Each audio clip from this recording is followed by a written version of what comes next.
Hello, hello, are we live? Welcome everybody to my very first ever behind the stream stream. God, I can't talk. I almost had that intro and then the music came in too loud.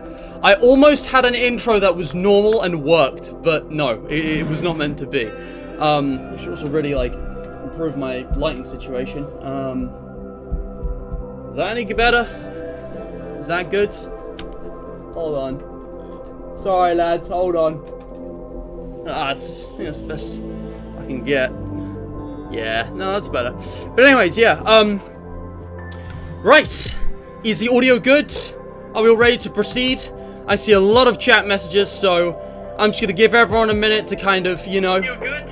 Oh, jeez. Let me turn that down. I'm just gonna give everyone a minute to kind of sort themselves out, including myself. And just kind of, just have a good old time. Yeah, I'm just gonna read chat. So, I'm gonna unpin that message because it's definitely not relevant anymore. How you doing? How y'all doing? Yeah, if my voice is also too loud above the music, do let me know. I can turn my voice, I can turn it up, down, do tell me. Let's go with about negative 30 decibels, roughly. Anyway, but yeah, Plushverse Films, get this man 1K, please, guys. I beg. I will kneel, grovel, and beg. Real talk, just for a second. You guys are not obligated to do anything, and I think the people all seeing this have probably already done this. It's no use for me telling people to like and subscribe when they've already done that. So share. If you've already liked and subscribed to my content, guys, please share this with your family, with your friends, anyone who you think will be interested in my content, who you think will be relevant to them, because the channel has been growing. Sadly, the one statistic, I'll actually show off my analytics, it's got nothing to hide. The one statistic that's really bad on my channel is CTR, click-through rate. And that's basically, how many people have, seen my thumbnail and title and recommended and clicked on it. It's not many people. I need to get better at that, and I'm not sure how. But, everything else is pretty green, which I'm really grateful for, honestly. Or at least about the same as usual. I'm just really happy to see the channel grow. And I'd love to get monetized. I met all the other requirements, months ago. I'm just pushing my sub count up, and I don't know how to get it to go up any faster. So please, if anyone here has people who you think would be interested in just subscribing, literally just hitting the I'd rather not have any active subscribers, but I think I can make an exception this one time, because it's the difference between monetization, not some artificial goal. If you guys know anyone who isn't subscribed, if you are seeing my videos, streams a lot, and you're not subscribed, please, what do the YouTubers say? Guys, apparently there's this glitch that sometimes unsubscribes you, so check if you're subscribed and ring that bell. Hold on. There's one other thing I have to do. I have to get the graph. Here it is! No, that's not it. I gotta get this. And, only a small percentage of you are actually subscribed, so if you aren't subscribed, do subscribe. It's quick, it's easy, it's free, it only takes 2 seconds, and you can always change your mind. Please enjoy the video. But yeah, seriously, that's that's my actual watch time from subscribers of the last 28 days. As you can see, though, yeah, my thing is actually the other way around. I've actually not got enough reach, as opposed to, not having enough subscribers. I mean, in reality, guys, what I want it to look like is this. I just want to fuck around with this now. Just be 69.42. Oh, wait, that's way too big. Oh, shit. It's fine, guys. It's fine. This is a very real YouTube statistic. Just putting question marks and we'll just crop them. Alright, yeah, enough of that. Enough shenanigans. But yeah, I mean, maybe, don't be interested in actually hearing about my YouTube channel statistics. I'm not even that interested, so I don't think you would be. But yeah, this is how I exist. If anyone has any tips for improving my click-through rate, do let me know. I've got everything else is in green. It's literally just this one. Anyways. Let's put the music back on. So, Oh, whoa, what's this? Hello, Mask. Welcome, everyone, to How I Do It. Mr. Matt behind the scenes, 10k watch hour, thank you. I've done subscriber milestone streams with party games and whatnot, but as a thank you for watch time, which I think is another goal which is actually pretty important, you know, subscribers or not, I think subscribers are the only important metric in terms of the progression of this YouTube channel. You know, for example, something that actually displays publicly on your channel page, unlike any other statistic except the subscriber count, if I go to the About page, is actually the number of total views the channel has, and I've got about 71,000. Now, views are important, but I think what is a more accurate, you know, statistic in showing how much people watch your content rather than views is the watch hour statistic they introduced like a while ago. I think it's actually a very clever thing to change it to watch time, because it really shows actually the qualitative aspect of views. It's like, it's all very well that you get a view, but that view might only be like 5 seconds long. If you know, a view that's 5 seconds is weighed the same as a view that's like an hour long, you know, whereas with watch time, you get a lot more, you know, specific. So, as a thank you for a total on the channel, a complete total of the entire channel of 10,000 hours of watch time, I thought I'd do something else. I thought I'd do a type of stream which I've been thinking of doing for a long time, but I thought I'd leave until I'd been streaming for a few years. And now that we're past the 3-year anniversary of Mr. Matt, I think now is the time to be doing a behind the scenes. I'm opening up today my first ever behind the scenes, you know, live stream. Have you ever wondered how I actually produce and run my YouTube channel, you know, behind the scenes, behind the camera, you know, where you don't usually see? Today I'm going to be spending some time explaining what I've learned about the creative process of making a YouTube channel and live streams, and answering any questions that you may have. Now, I think it is quite important that I actually put a disclaimer here.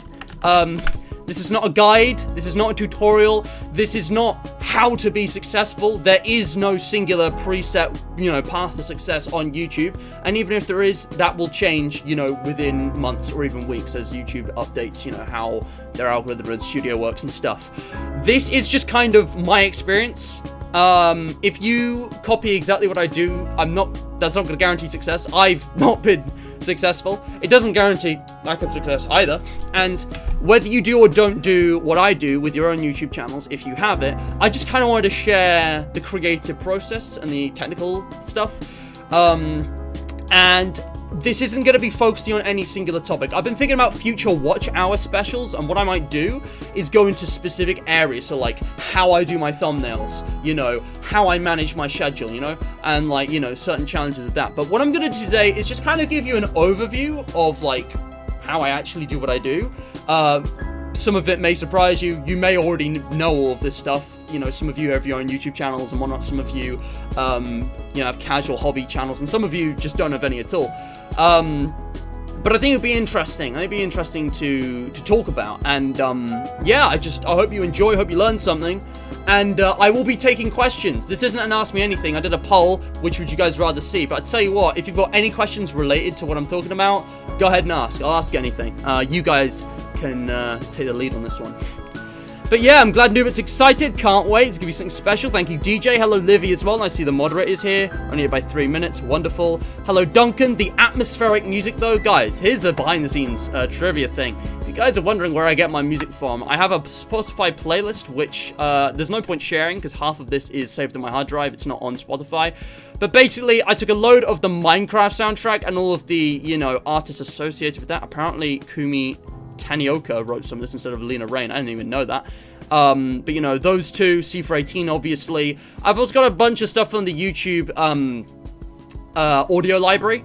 You know, Godmode, Kevin McLeod even, you know, Patrick Koss, Bobby Richards, Asher Fulero, Dan Henig, Longzajan even, which is this ancient and obscure artist which I used to use music for back in 2015, 16, 17 for some old like video projects.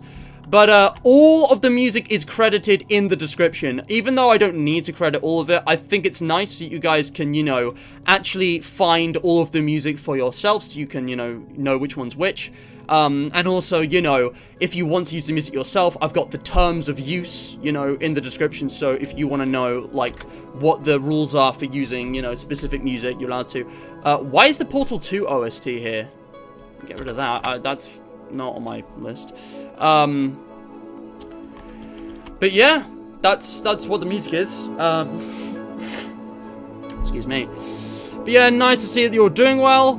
I know this isn't a FNAF stream, but there's FNAF in the thumbnail, so say it here anyway. I'm really proud of myself because today I finally did it. I beat Maniac Mania Recoded's all max mode. Well done, Noobert! I'm impressed. No, it's not directly relevant to the stream, but it's a cool thing to mention. I did stream that recently. You guys can go check that out on 5 Nights at Fan Games.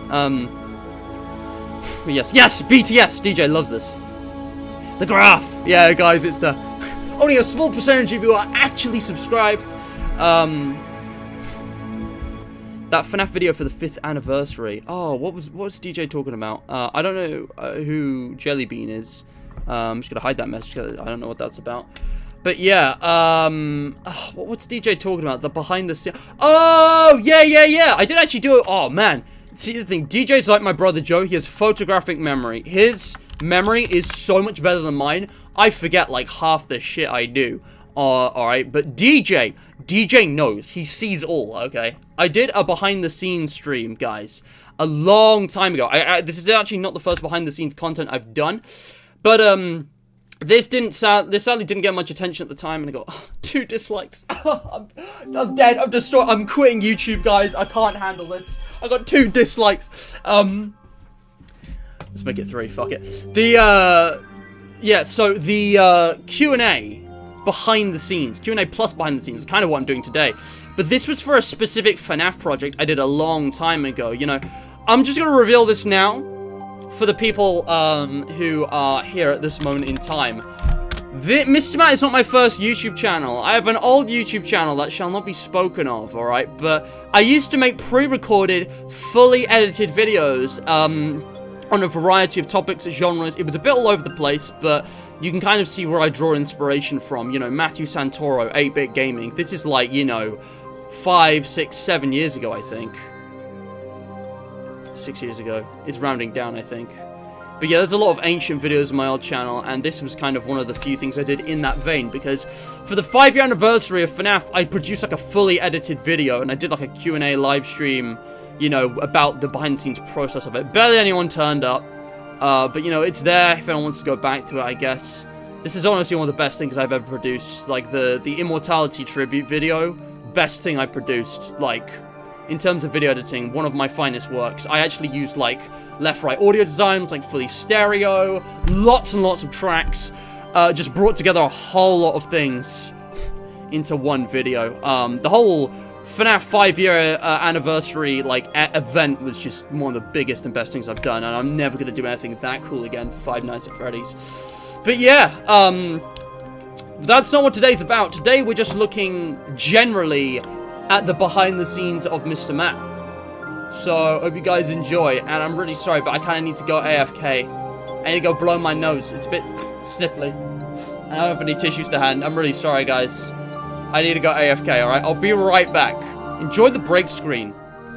And I tell you what, if we do actually meet the goal of 20 likes, 40 watch hours, maybe I could do a part 2. Like, not even for 10k watch hours, just a 10k watch hour thank you stream part 2. That'd be fun. But yeah, you know what? If you're bored, check out the links in the description. There's some cool stuff down there. I won't be long, I promise.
Oh, shit, did I leave my mic on?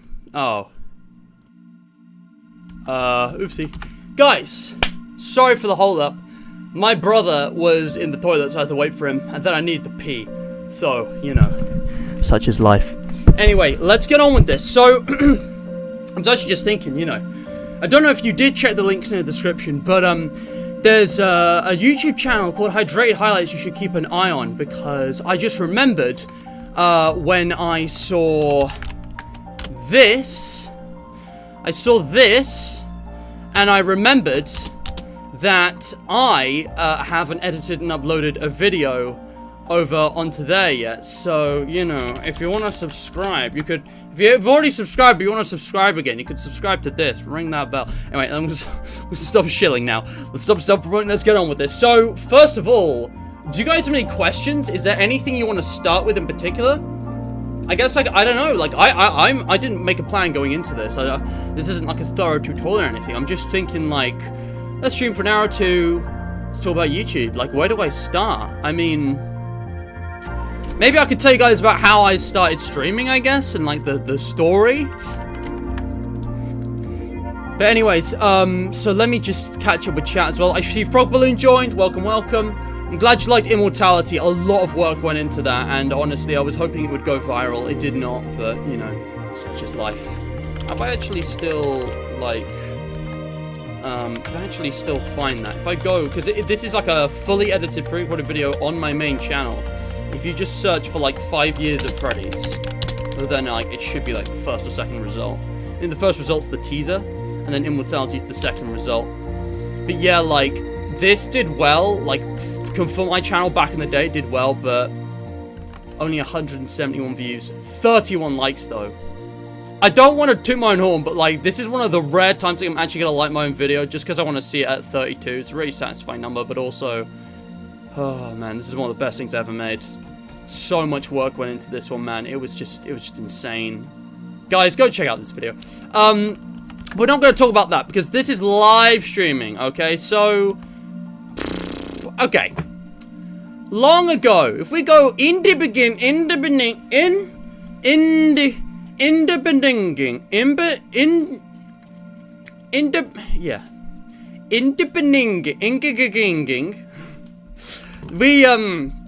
you go all the way back in time, guys, this is what you'll find. I started my channel with Portal 2, Day Shift at Freddy's 3, and a little bit of Minecraft and Ultimate Custom Night. Okay, those were the games, you know. You know, a legendary, you know, Valve game, which I'd never played before. You know, one of the best FNAF fan games of the time I hadn't played before. And a bit of the two giants that would become pillars of Mr. Matt, Minecraft, and, you know, the main FNAF series. Although I say fan games. Yeah, FNAF's weird, it's one collective. There's no single defining FNAF game, except maybe the very first one. But, you know, UCM mods just, like, absolutely kicked off. And Minecraft had a bit of a rough start, but yeah, the 5 years at Freddy's event was actually one of the earliest things on the YouTube channel. Up to that point, there'd only been 4 debate directs. There had only been, you know, I'd finished the main campaign of Portal 2 and I was on, you know, the co-op. I, you know, finished Day Shift at Freddy's, started speedrunning, and there was just a couple of random streams like Stick Fight in between. The Minecraft 10-year anniversary as well. Man, this is nostalgia. We're not here for that. My channel started with this stream. But the funny thing is, this wasn't live streamed onto Mr. Matt. This was uploaded because it's a video recording that was actually originally streamed on my old YouTube channel. And you can find the original... Oh wait, no, that's music. No, don't want to do copyright. Good thing I muted that. You can find the original here. And it's unlisted now. You won't be able to find this. But what happened way back in time is that for live streaming... Well, I mean, which came first, chicken and egg? I have to go back because there's always a backstory. Okay, so I was born in 2001. No. Where do I start? I don't even know where to start. Okay. April 24th, 2015. I upload my first ever YouTube video. It's absolute fucking garbage. I was 14 years old. No, it was 2015. I was 13 years old. Alright. I was 13 years old. I had this, like, crappy little laptop. It was in 480p. And for some reason, I thought it would look great if I was on my bed. So I had it balanced on my pillow, everything was a bit wobbly, and I was just awkwardly crouched over this, like crotch in full view, you know, like, is it working? You know, and I tried being funny. I did like an 8-bit gaming style intro, but without the editing. It was kind of funky. Can you guys hear me from back here? Is this any good? I kind of want to just sit here now. This is kind of comfortable. I don't know about you guys, but, oh, so comfortable. Oh, jeez. Anyways. No, it's a YouTuber apology video, guys. I gotta sit on the end of my bed, do a long... Hold on, we gotta pause the music, okay? YouTuber apology video incoming, alright? I sit on the edge of my bed, because of my room setup, it's not even it's an awkward position, and I just do a long sigh. And then I spend about 10 to 20 minutes talking about why what happened wasn't my fault, and who you should blame instead, while saying, I'm sorry. And yeah, that's a YouTuber apology video in a nutshell. I can hear from back there. Matt, no! No! You're born in 2001, so you're 20/21 now? What? I didn't know that. Yeah. I am 20 years old. My birthday is August 24th. So yeah, I'm 20.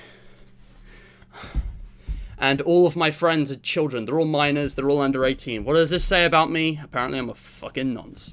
No one says that, but seriously, it is kind of sad. I mean...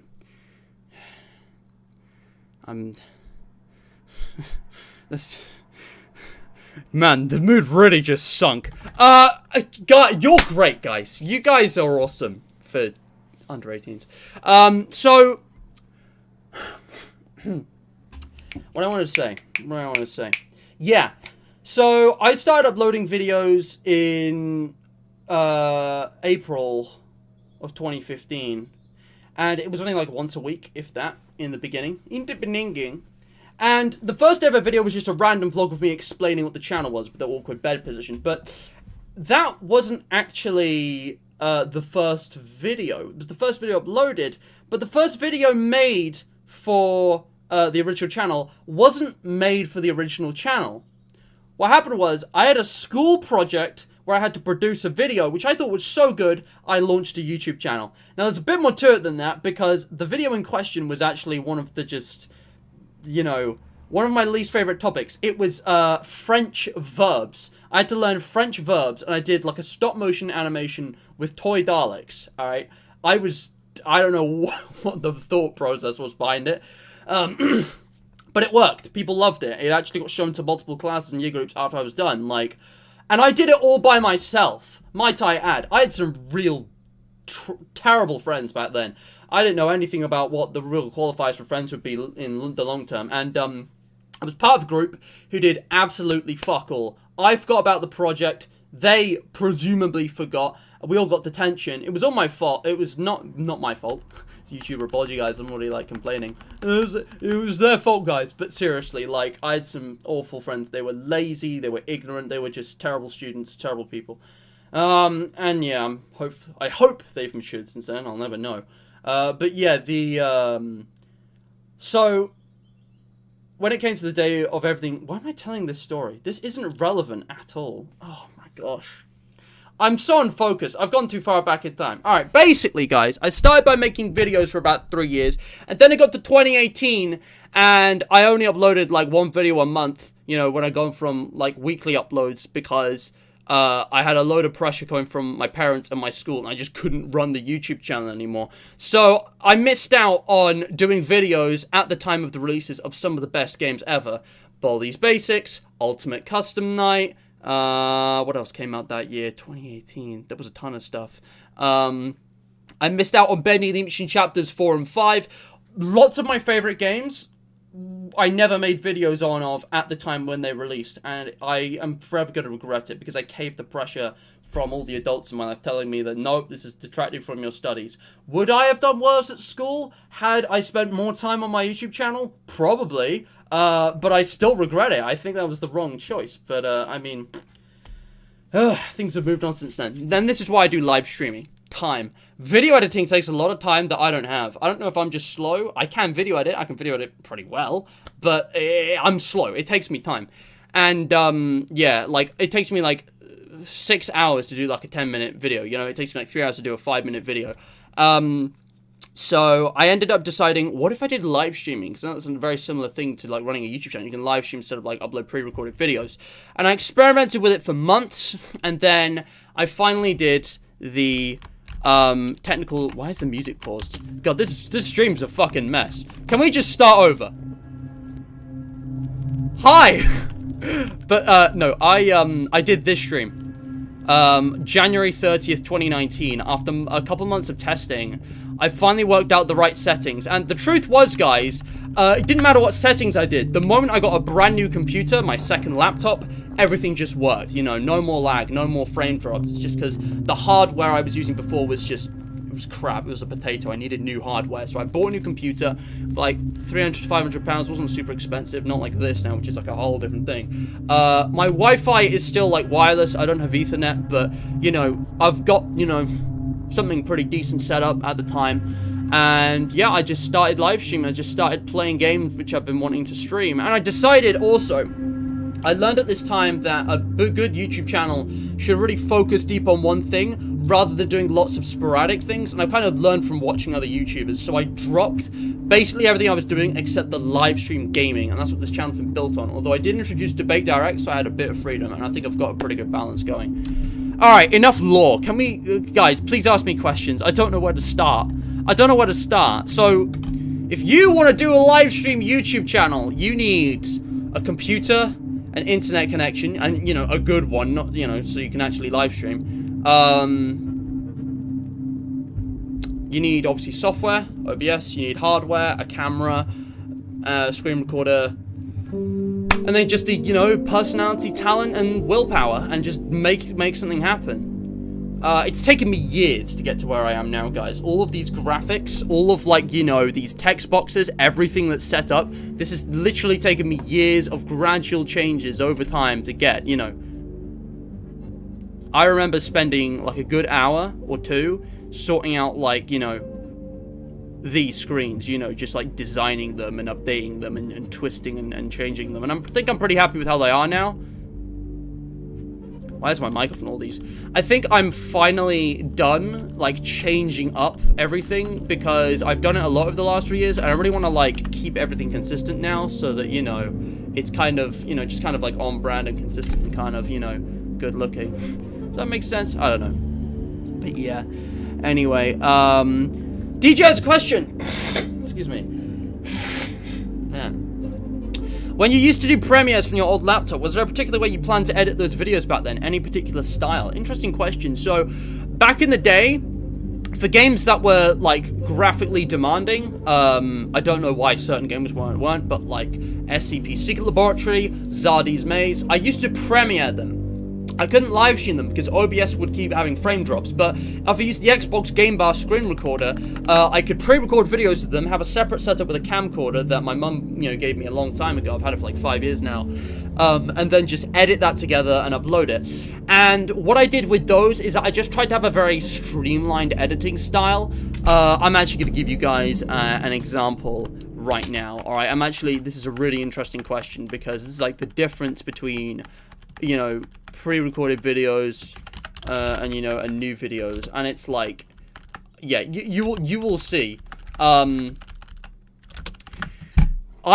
have changed a lot over time. If I go and find my old Secret Laboratory videos, I think that's probably the best example. If I just go find Secret Lab, where are you? Volume 1, Secret Laboratory Volume 1. It's not even labeled as Volume 1. I should do that. If we check out this, which, they were a lot longer, by the way, because I cut them down less, which just kind of made them worse videos, to be honest. They were okay, but, you know, would have been better if I could just live stream them, which, thankfully, I can do now. And if I go over here to, oh, man, the final Minecraft video. This is actually a perfect example. The final Minecraft video I did on my old channel. Oh, no, cringe. Look at the beard.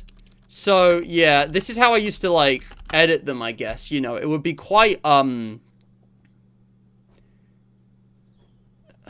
Look, I'll watch in, like, the lowest quality. Just please load. It was pretty simple. It wasn't very cut down.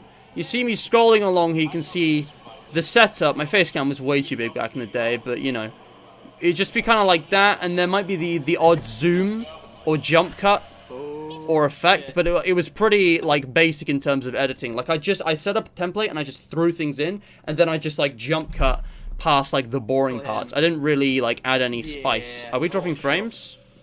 I'm seeing buffering on my phone. But yeah, if you watch these old videos, you'll see like there wasn't really much in the way of editing. It was literally just jump cuts. It's not loading. And I'm gonna just come on, please. Let's take care of the lag is the video, guys. Again, it's not my stream. Insurgency spawned much less than MTF. I'm surprised we didn't get it first. But yeah, if I it's not loading, guys. You get the idea, though. It's like there's really no edits, and I've really had to hold myself back from doing fancier edits because it wasn't consistent. If you go forward to something like this, I think there was a lot more in the way of like jump cut zooms and like actual edits and stuff. I can't remember. Yeah. There was a little thing like here. If I go over here, for example, on the cursed Secret Lab episode, you know, there's. It's so, I don't know why it's lagging so much. You see there's a little bit more, it's just zooming in on the relevant parts. Still pretty, like, basic, you know, editing. Whereas, is this thing okay? Add the intro cards as well. If we go back to this, however. I'm so sorry, Amsterdam. Good. Oh my god, I have so many unread emails. Oh, look at me, so young. So, this was an old Minecraft. I'm going to mute it. If you guys want to enjoy the audio, you've got to watch it for yourself. But there was a lot more in the way of visual cuts. It was me with my sister Tasha. Look at this. Minecraft 1.12, I think. I don't know what version was out in 2018, but it was like old Minecraft, you know. There was a lot more in the way of like fancy cuts. Like you see this, I'd like zoom in using the pinch punch effect. You know, adding filters, adding like, you know, tracking. Like, look at this. I love how even without the context of the audio, it's still hilarious. I'm not even kidding, guys. My old YouTube channel was, like, genuinely and unironically better than what I do these days. It was so much better in quality. There's just so much less in quantity, and I figured what I got now is the best balance. If you guys want to edit my videos, I will, like, you know, you can do that. Fan edits. I sadly can't really pay you, but there's other things you can do. But yeah, there was some brilliant times that we had back in the day. It's really sad because the thing is, I knew the channel was ending. Once it got to the end of 2017, I already knew the channel was dying. And I knew that my time was like ticking. So I decided I'd just do one last big video on all of the things I wanted to. And just, you know, after that, just quit. Because, you know, God, it's so buffering. But yeah, and the thing is, I actually had an extended cut. I couldn't decide how I wanted to edit the video, so I had two versions of it, like, you know how directors have cuts, and one of them was just a bit more freeform, a little bit longer between jump cuts, you know, lots more content, it was a bit longer, whereas the other one was a lot snappier, a lot more marketable, a lot more very focused and to the point, you know, only keeping in the bits that I absolutely needed. But yeah, you can see I did a lot of like face cam zooming in and out and changing size and stuff back in the day as well, if it would load. I don't know why it's doing this, probably because I'm also streaming, there's just not much bandwidth left to go. I'm really sorry. This is the last thing I do, I promise. Internet, just stay with me. But yeah, you see, I used to do a lot of stuff like this, which is very fancy. You wouldn't see that on Mr. Matt very often. You know, me dropping out, you know, the face cam, zooming in on that. Again, I learned all these techniques just from watching 8-Bit Ryan for years and years and years. I've been subscribed to 8-Bit Ryan since, like, 2016. I was watching 8-Bit Gaming in 2015, you know. So, that's, like, 5, 6, 7, 8 years now. Long time. And, yeah, it was, you know, man, I miss those days. I really do. But hey, we still do good collabs and stuff these days. I just had my sister on for the Cave Collectors Challenge just a couple weeks ago. But yeah, pardon me, I'm about to turn 19 in 3 months. I didn't know you were that old, Duncan. Duncan, I didn't know Duncan was 18. I can't remember anything about Duncan, I'm gonna be honest with you. Are you American again, or European? I don't remember. Yeah. Matt right now planning his apology video when he finally gets cancelled. Yeah, man. Robbie, I would hope that what you've said there is a sign of maturity, that you like to hang out with people older than you, hopefully. But yeah, DJ's just like, yeah, I know DJ's like gonna be 20 and knew it's gonna be turning 15. That's cool. That's cool. Anyways, but yeah, no, age, guys, age doesn't matter unless, you know, anything unsuitable is involved, obviously. I don't know, man. It's just, It's just kind of a weird coincidence I've noticed, you know. I don't know why or how, but yeah. Lazy immigrant there, just like me, lol, if you say so. 8 megabyte per second, it still only does that on torrents only during the night boost, lol. Oh, my internet speed is crap. It's like 1 or 2 megabytes per second. I think the upload is like significantly worse than the download as well. I could test it now when I'm streaming, which means that the results will be distorted.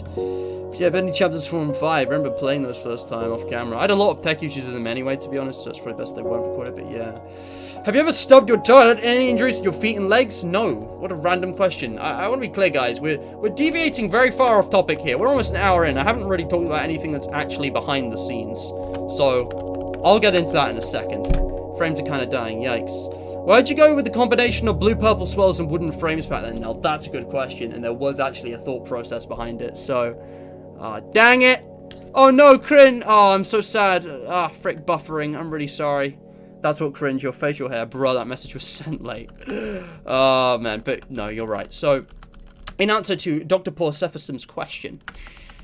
You may notice now, okay, Mr. Matt streams have a very specific kind of color palette and texture palette. You can see, you know, we have the iconic swirls. If I actually get rid of my display caps, you can see them more clearly. You got, you know, the pink to fade to purple to blue with like black and white highlights. There's also like an arcade filter over the top of them.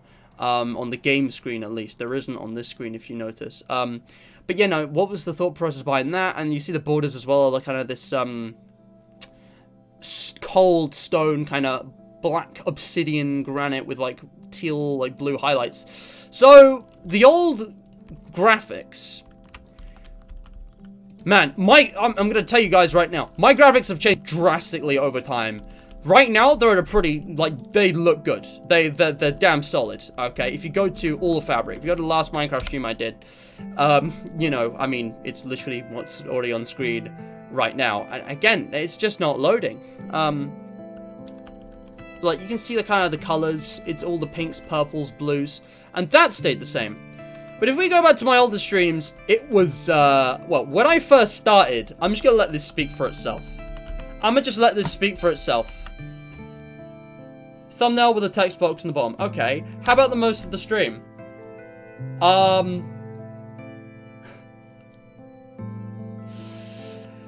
Everything was too big except for the game.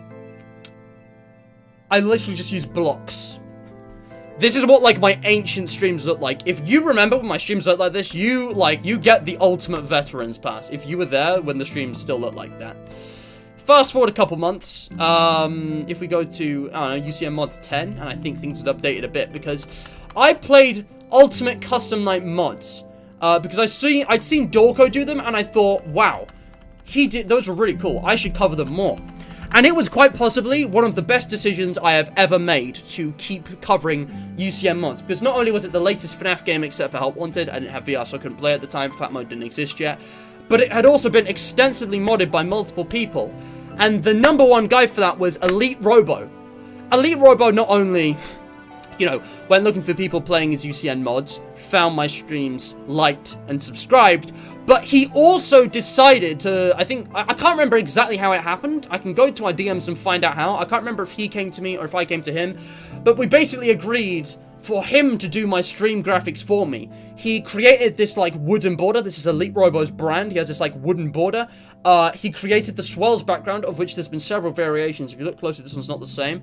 Some things you can see are very similar, you know, to what we have now, but there's still a lot of differences as well.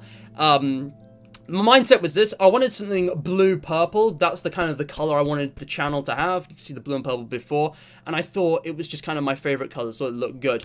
And, you know, the wood was part of this kind of symbolic idea I had. I was thinking, what if I like use like puns and symbolism and metaphors to describe my stream? So it's like, you know, the wood is like, you know, the creaking planks of the boat that you're in of live chat, sailing through the ocean of YouTube into, like, you know, the river of Mr. Matt streams. And a lot of my early channel was built on this pun of streams of water. Because, you know, I'd also realized quite early on I needed water to drink water because I was talking for so much for so long without, you know, much pausing with these live streams. So I came up with the whole stay hydrated slogan pretty early on, and then that connected to water streams, and I was like, it was just a whole pun. And I kind of dropped it over time. Like, by the time we Rock 2020 rolled around, I'd kind of dropped it. But I believe if you go to my About page, to this day, no, I changed it. I reduced it to a simple quote. But back in the day, it was just like a string of puns. It was like, are you flowing through the ocean of the internet looking for a stream that hits the sort of something dumb like that. But yeah, it was all based on this kind of pun and this symbol of like a boat sailing through an ocean, you know, stream of water, stay hydrated. Obviously, salt water's not good for you, so it didn't quite work. But yeah, I can't remember how exactly things changed, but if we go past the FNAF anniversary thing, did we ever change yet? I don't think we had. This man. Now that's OG Mr. Matt in a nutshell right there. Introduction of Lucy, introduction of Red Guy, 100 subs. My god, this was a really important stream back in the day. I think this has changed a bit. The background's changed again. I got Elite Robo to redo it a few times. I don't know how he did it. He like randomly generated the graphics in Blender. And he took a texture and stretched it out into the panels or something. I don't know how exactly he did it. Let me think. If we go to Baldi's Basics, we were still using the wood for like quite a bit, weren't we? It wasn't until like mid 2020 when I think I changed the graphics significantly. Can't escape UCM mods. Got that right. Yeah, so again, it keeps changing over time. The background has now got the pink part added. I actually enlisted a team of people to help me with this, and it was the exact definition of too many chefs like ruins a meal or something. It was a terrible idea. I got loads of people just arguing and fighting over their ideas being better than everyone else's. It was the worst thing I've ever done. Since then, I've kept it real simple, like for the banner art and stuff, and just had like 1 or 2 people working on it. And yeah, old stream laggy crap. But like you can see the or maybe it's just the video buffering. But you can see like the pink has been added, and I'm pretty sure that is the same today. I'm pretty sure that hasn't changed. When did we finally get the current look though? I think it was actually quite a while before we got what we have now. I don't think it was until like a vlog. What about this? This is the stream where a true player found me.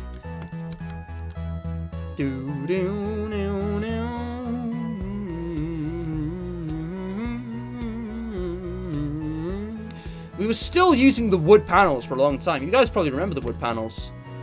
Man, look, old YouTube Studio as well. Also, there was another variation in the background there. That variation of the swells is actually the one that I now use for hydrated games. I basically just added, like, softened edges and stuff, and I thought it looked kind of cool. Let's ignore that. But yeah, no, it wasn't for a while until I updated the graphics. Was it this? When did I finally add, like, the black, like, stone thing? Because I like the wood, but it stuck out to me too much. I wanted something that was darker and less distracting, and I wanted something that was, like, you know, a bit more unique to me, rather than something that, Elite Robo, had used already. We had a lot of talks behind the scenes, guys, about how to, like, set up the stream graphics, and it's all very simple, you know. In OBS, you add your sources, you add your scenes, and they're all just basically, like, images and stuff overlaid. Yeah, here it is! I remember this for a while. This was all just a bit off, really. I don't know why this was slanted like this.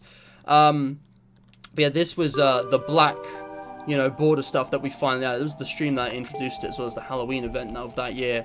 So yeah, it wasn't until, like, about a year, like, 3 months ago that, like, you know, we finally had this setup. So, the wooden panel stuck around for a while, but if you remember, like, the blocks or, like, the old swells, you're a veteran. You get a veteran pass. But yeah, the blue setup, exactly. I think I had names for them all. This is currently streaming Y. I had streaming X before that. Streaming Z, I guess, is on the way. I don't know. But yeah, uh-oh, cringe. But yeah. Duncan really thinks my streams are better than my regular videos, I guess. This channel was made for streaming, and I've gotten much better at streaming now, but my old videos were... Again, the video example of the Minecraft Elytra race with Tasha, that was a video produced after 3 years of practicing video editing. What you are seeing right now, this stream, is me after 3 years of practicing live streaming. So my skill level with live streaming right now is about the same, if not higher, than it was for video editing and video production pre-recorded as it was in 2018. So, has my video editing gotten super good? No, because I haven't been practicing much. I can video edit, but I'm rusty. I'm not even rusty, I'm just slow. I do video edit, but it's just, I'm really slow. But I don't remember people's ages. I really don't remember. It's a fake thread, but yeah. When it comes to designing a series for a live stream series, what do you take in consideration for that? That's a great question, DJ. So again, I'm just going to take questions for you guys. Thumbnails are something which I have done consistently across all my channels for like 6 years now. I dare say that I'm pretty good at it, but some of them are still pretty messy. The thing is with a thumbnail is that you have to find this difficult balance between something that looks good big and something that looks good small. So it needs to be detailed, but everything still needs to be, you know, viewable in a simplified manner. Just taking a glance at the last, you know, month of live stream thumbnails, which thumbnails of these ones pop out to you? Which ones stick out to you as the best? I'm going to tell you right now which are the top 3 of are. If we go between Fazbear Fright Stories, Debate Direct 7 to 57, all the way up to the present, which ones are the best ones and why? What do you guys think? Do any of them stick out to you? I'm going to give you a minute before I talk about it. I'm going to catch up with chat in the meantime. There's also my banner art as well. You can ask about that. Hello, Jacko Bonnie Gamer. Welcome to the Behind the Stream scene. Thank you for giving me your sweet, sweet watch time. Without you, without all of you, this would not be happening. This would not be happening if it weren't for you guys. But yeah, Proto Star Freddy. Yeah, man. The OG FNAF fan game. But yeah, it was Halloween 2020. See, DJ, he remembers everything. Your memory is so good, dude. I don't think the wood looked that great, if I have to be honest. I like the current borders. I agree. Again, the wood was too distracting. Other people have used it, such as Elite Robo. It was less original. I don't know. I think what I've got now is a lot simpler. Like, there's a lot less detail, so it doesn't detract your attention. And it also is a darker color, so it distracts. But it still has a nice kind of, like, paneling that separates everything. Although there are exceptions. If you look closely at the break screen, I've actually added, like, exposure. Like, I've really brightened up the one around the thumbnail here because I wanted to make it a focal point. I also did this for the end screen. If you look closely with the, you know, borders that go around where the end cards go, and I'm aware that I've not updated any of my end cards in months, and hundreds of my streams are missing end cards. I'm really sorry, guys. I'll get around to it, I promise. Yeah, the, you know, where the text is, like, those are actually brightened up, so I want to make them focal points. I just thought it looked neat. And I also did it for the thumbnail here, just to, you know, switch it up, had a bit of spice. And, yeah, so, but yeah, so, Nubit says, 5 Nights of Fan Games thumbnails, Minecraft thumbnails, and Face of 5. DJ says 5 Nights of Fan Games, FNAF World, though might stand out since at the moment they're not edited. Okay, you guys have all missed the obvious ones. Animate as hell. The Animate as Hell thumbnails on here are by far the best thumbnails. Why? Because they look good big and small, there's an appropriate amount of detail, but they are simplified, and it's got a face in it. People click on faces. The Ambient Speaking Challenge is one that's close behind, but these two Animated Hell ones, even the DDLC ones, and the Boris one, they've all got faces on them. People click on faces. It's immediately recognizable, a bit iconic. I've also shoved the game logo in there, so it's got, like, you know, the very much feel and vibe of the game is present. It's got the logo, the face, you know, and obviously nicely balanced, like, color scheme stuff and just, you know, minimal amount of details. 5 Nights at Fan Games, objectively speaking, not a great thumbnail. On the small scale, most times they don't look good, because unless it's images like, you can see Tila the Dragon on the left there, or Pop Goes on the left here like this one with the faces. Again, picking jump scares is, the reason people put jump scares in the FNAF video thumbnails is because it looks good. People pick on faces, you can see a lot of details.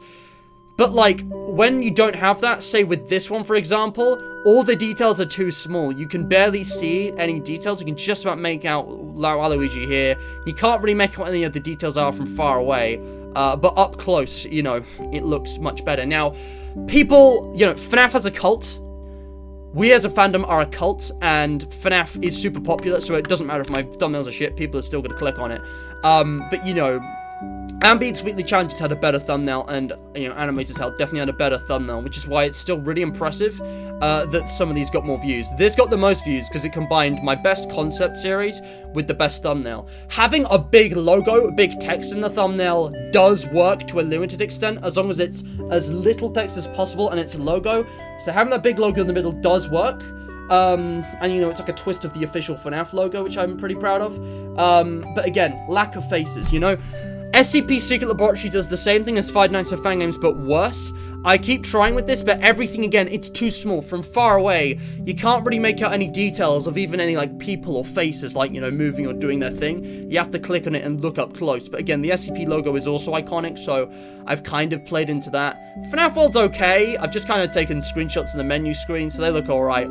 The Minecraft ones, I'm glad you guys like, because a lot of work goes into these, and I think rendering my character, having like a cartoon character with an immediately recognizable outfit, face, as well as the game's logo, which is literally, you know, partly obscured by the character because it's that iconic. It works. Just add a bit of a background and, like, it's all polished. Again, the vast majority of my thumbnails can be summed up in 3 parts. I'll actually do an example right now. If you look at this, you've got the foreground, which is my face and my finger pointing the photo of me. You've got the midground, which is all these background images, you know, the Word document open, the, you know, screenshot files, the OBS, and the, you know, YouTube page setup, as well as the text behind the scenes saying for 10k watch hours. Like, yeah, that's probably foreground. And then the background is just the blurred out swirls, okay? So, foreground, midground, background. Most of my thumbnails can also be broken down to 3 parts. You've got 2 focal points. One of them will be either my face or some other face, such as a character.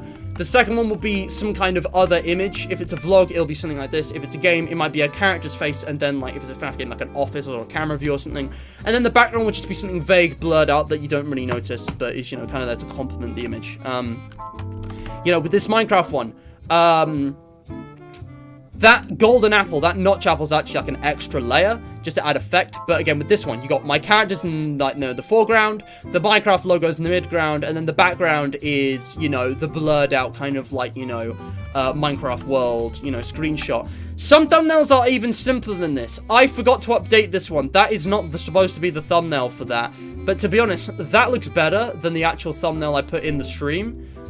Man, I thought I'd update that one, but, like, if you look at Republic Commando, it's literally just a screenshot from the game and then the Republic Commando logo on the corner. I also did this kind of, not for the animator's help, but Zardy's Maze. Again, face on it, you know, good kind of, like, rule of thirds, you know, like, framing.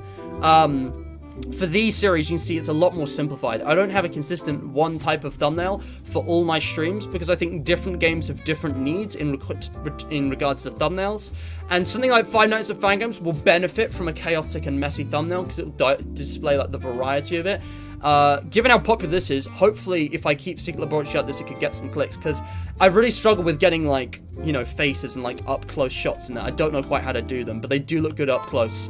But, you know, with something like Animator's Hell, Republic Commando, you know, Zardy's Maze, it's one small game, one simpler game, so I can make the thumbnail simpler, you know, to represent that. DDLC has been a bit of a mess. DDLC is a very special case. I'm not going to talk about that now. There's obviously one of, like, the Fazbear Fanverse, you know, announcement stream I did, which just got a mesh of parts, really. Things like vlogs, sometimes I keep them ultra simplistic. Again, foreground my face, middle ground the text, background is the, you know, swirls, which I didn't even blur out that time. You know, survey response just as foreground and backgrounds, 2 parts. It can all be boiled down very simply. I do meme streams where it's literally just one image stretched out, because people love that. And debate direct as well. I tried to have as few, like, kind of moving parts as possible, and be very clear with the focal points, even though there is a level of detail, because I want to represent, like, the depth of the discussion rather than just being some face value gaming stuff. This, honestly, I don't like how Facer looks. It's just preference, but I like the old logo better, because with the new logo, there's a lot of empty space which goes unused. If I find my Facer playlist, where is it? Here it is. If you look at how much the old logo filled the screen, it's gradually shrunk away, and there's just more black space around it now. It doesn't look as good. And this probably is a bit too zoomed in, but I think, like, episodes 3 and 4 were pretty spot on with that. But, you know, it is what it is. It is what it is. So, if you want to know more, I can open up Word right now and show you guys a bit of the behind the scenes. You know, the proper behind the scenes. But yeah. The animated hell thumbnails are basic AF. I don't like them, to be honest, but yeah, I guess the algorithm likes them. Agreed. Again, when you want to click on something new, you want something simple. Something that uses the rule of thirds. Imagine, like, 9 3x3 panels on the screen, guys. You want focal points at those 4 inside corners, and a face, if you can. Maybe a big old logo for text. Something big, simplistic, recognizable, iconic, appealing. And, you know, don't over-detail it. Don't add too many small things no one does not notice. I have made exceptions to that, of course, for big streams which are supposed to be overviewing something massive. For example, if you look at,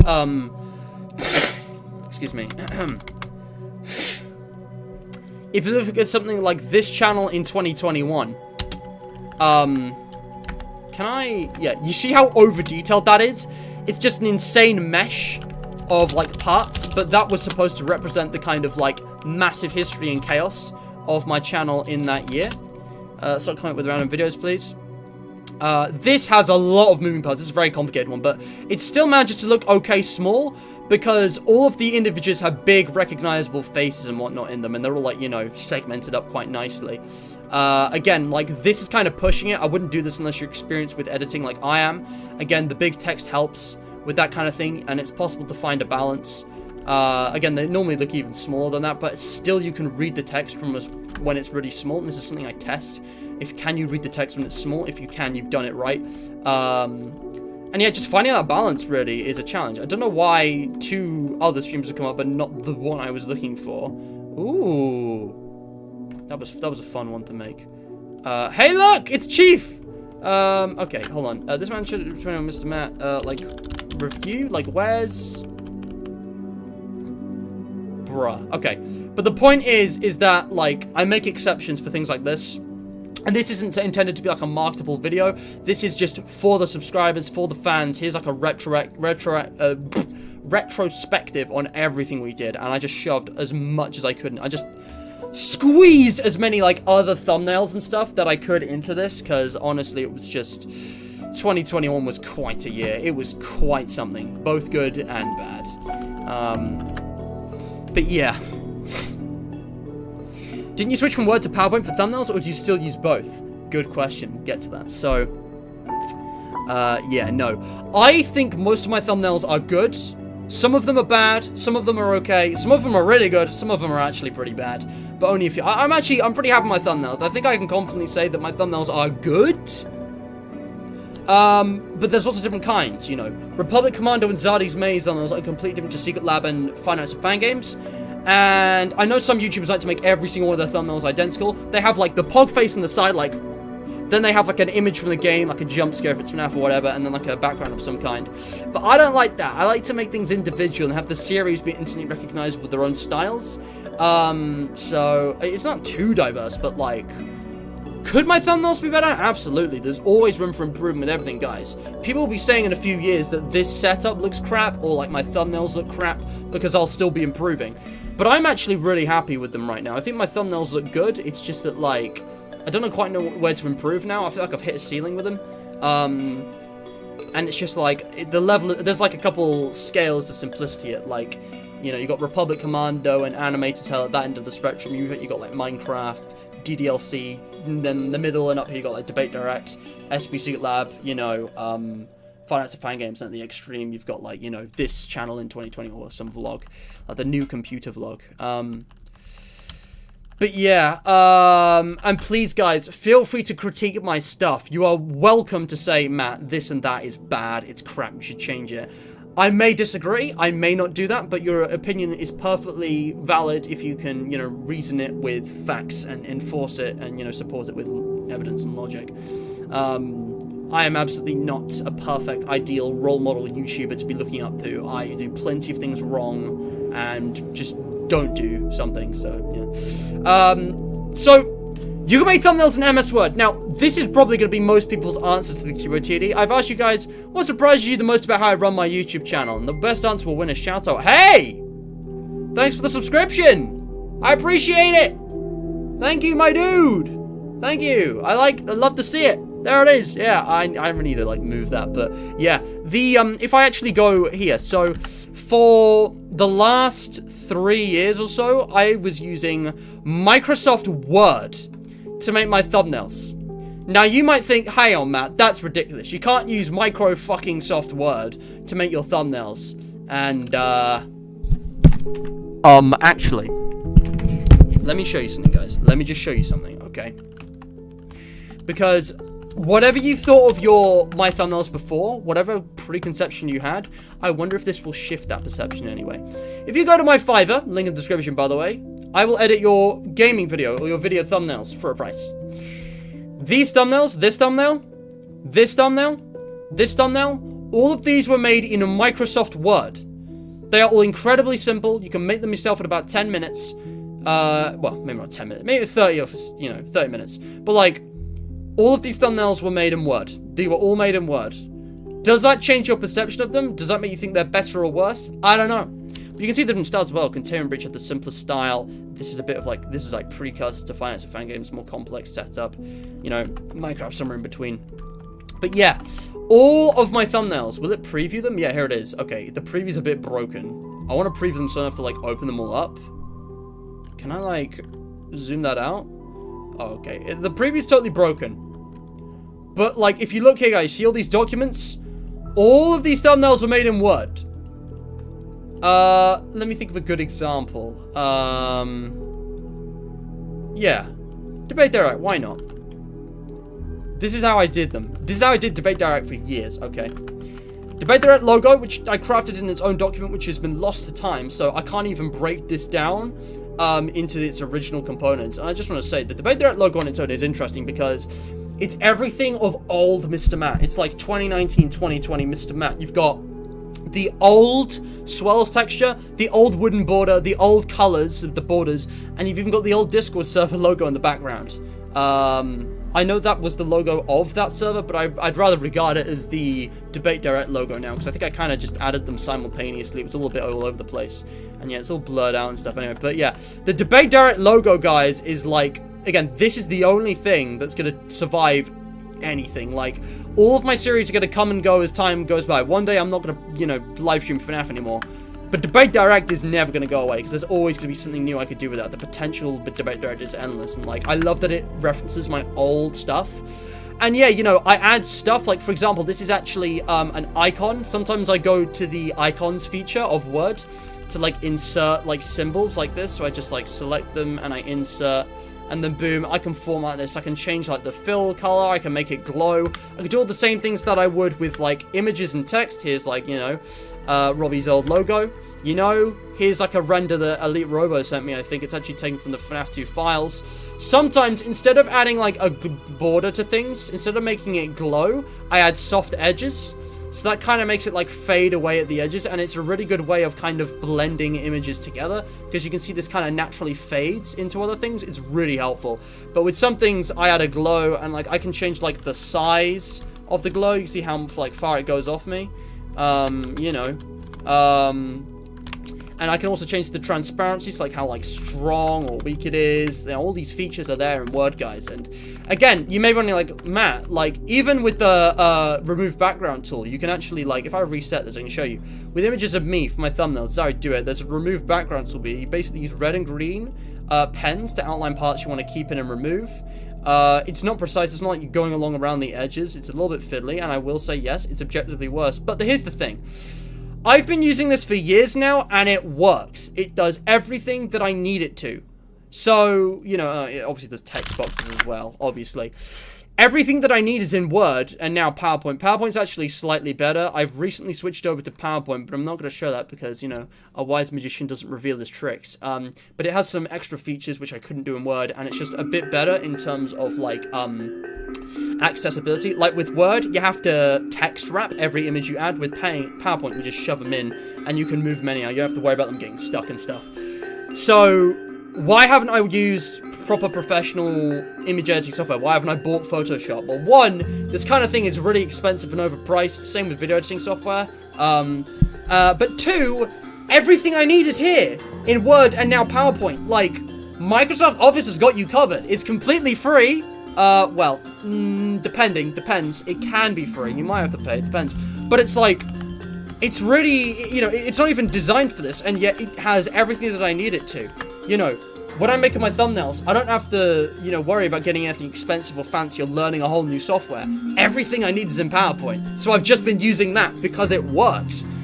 Which goes to show, you can do it, guys. You don't need fancy resources. You don't need expensive equipment. This microphone was $30, which is, pretty cheap. And, it's doing me a fine job. I can do stuff like this now. You don't need fancy, expensive equipment at all to run a good channel or everything. Obviously, you want to get that stuff, if you want to move up, like, a professional ladder. And I'm sure I may do that in time, depending on where this channel goes in the next 5-10 years. But, like, right here, right now, as an amateur, unmonetized you know, solo live stream YouTuber on YouTube, I've got everything I need. This is great. And yeah, it surprises me quite a bit, but if I needed to change, I would have done so already. Some BBC video pops up when I search your name. Bruh.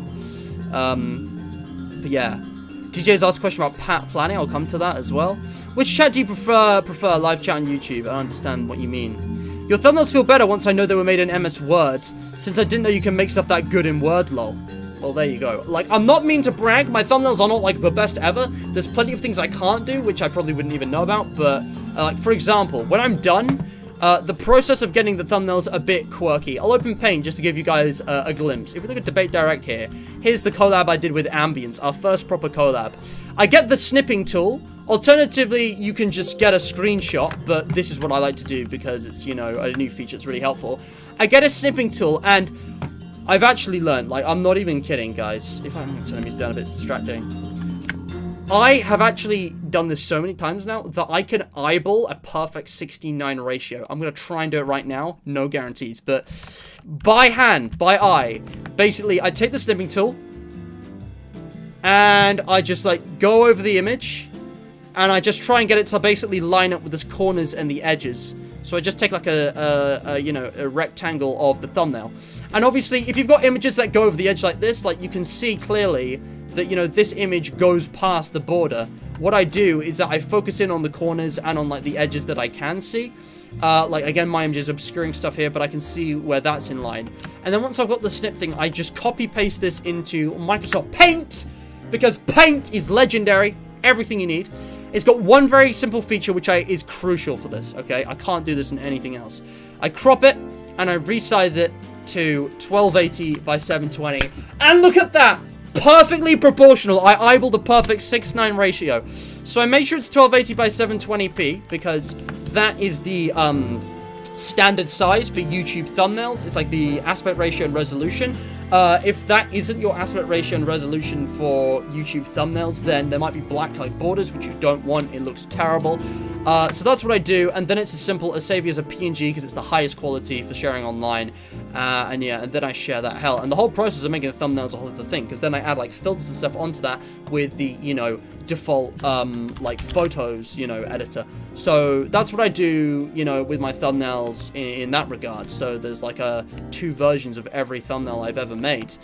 And something I've started doing with PowerPoint as well, which has made it better than Word because it's much easier to do this, is actually save previous thumbnails. So instead of overwriting the template every time, I can like plan ahead and like, you know, get like, you know, refer back and stuff much more easily. It's really good.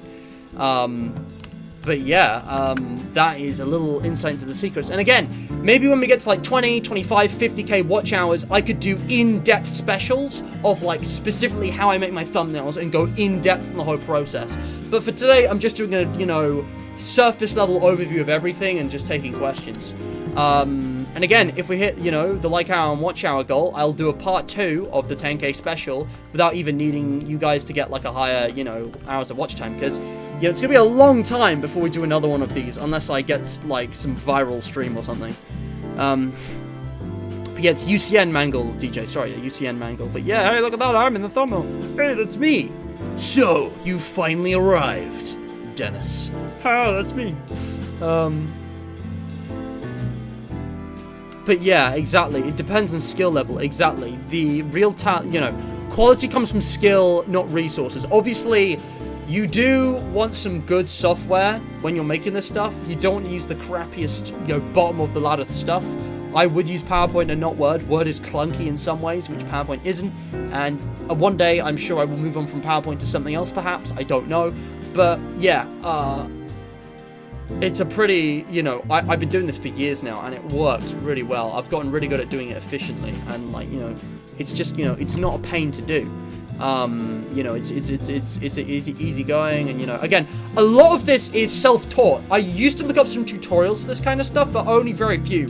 The vast majority of everything I've just learned from observing what the professionals do and then trying to replicate it myself, and even doing my own thing. Like, a lot of this was self-taught. I didn't take any courses for this. I didn't do any studies at school for this. Absolutely nothing. I taught myself pretty much everything that you're seeing right now. Which again goes to show, you know, the value in self-teaching. Curious young mind and, you know, the resources and, you know, helping hands is all you need. But yeah, sorry, yeah. UCN, not FNAF 2. You could do a Q&A. That's kind of what I'm doing now. I have already done a Q&A recently. I don't want to do Q&As too often, and we literally just looked at this. But I recently did a question and answer stream. I do have a second one planned. Obviously, the date is not confirmed. I put that as January 31st next year. These might only be a yearly thing. I'm not sure, but I'm thinking maybe once every 6 months or once every 3 months. I could just do like a Q&A thing. I don't know. I might only do this once a year because, again, I don't get that many questions, so I don't know. But, yeah, I could do a Q&A maybe like, not once a month. That's too often. Maybe once every 6 months, once every 3 months. I'm not sure. But, yeah, I don't know. BBC stands for British Broadcasting Company. Why? What were you thinking of?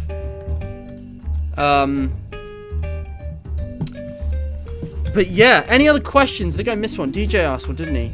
Yes, so when it comes to planning videos out for the weekend, what's the first thing you do? Now, I'm going to be honest with you guys. There is so much stuff, so many games that I could stream and cover that I simply don't have time to do them. Oh, excuse me. Because here's the thing, alright? Here's the thing. Let's get a calendar up. Let's get up some kind... How can I get a calendar? Let's use next month as an example, okay? Hold on. So you have next month up, okay? Oh, wait, no, that's this month. Fuck it, it'll do. Wait, what? Does that work? Okay, that's weird. Hold on, let me try that again. Let me try it again. Imagine I'm planning my streams for next month, guys. So the funny thing is, right? Streaming requires scheduling. It requires prior planning because the thumbnail and the description, you have to make before the video rather than after, and that's a completely different dynamic to videos. With videos, you can easily just take something from the video and foreshadow in the title and thumbnail because you already know what's going to happen. But the stream, you have to kind of work around the possibilities of what's going to happen, and there's not always guarantees and, you know, specifics about that. So if I can just, I don't know, get this to fill my screen, if I put it in paint and size it up, I hope this looks alright to you guys. So imagine, let's say, you know, and I'm just going to say this right now, I'm a mess. It has taken me years to organize this, and it's still a bit of a mess, and it doesn't happen in reality. I'm really sorry for being inconsistent, but I'm trying my best, guys. I'm a human being. Let's say, in red, we do 5 Nights at Freddy's streams every Friday. Alright, cool. Maybe there's the odd exception if there's a particular stream I need to do, if there's a different FNAF stream I need to do, but it's fine. As a rule of thumb, on paper, we do FNAF every Friday, we do Survival in Minecraft every Saturday. That's cool beans, that's nice. And, you know, just to spice things up, I do Debate Direct every Sunday as well. Alright, so, you know, that's, I don't know, I'm just going to go up to the ones that's actually in the month, but yeah. So, we got FNAF, Minecraft, and Debate Direct just on a loop. 3 streams a week every week.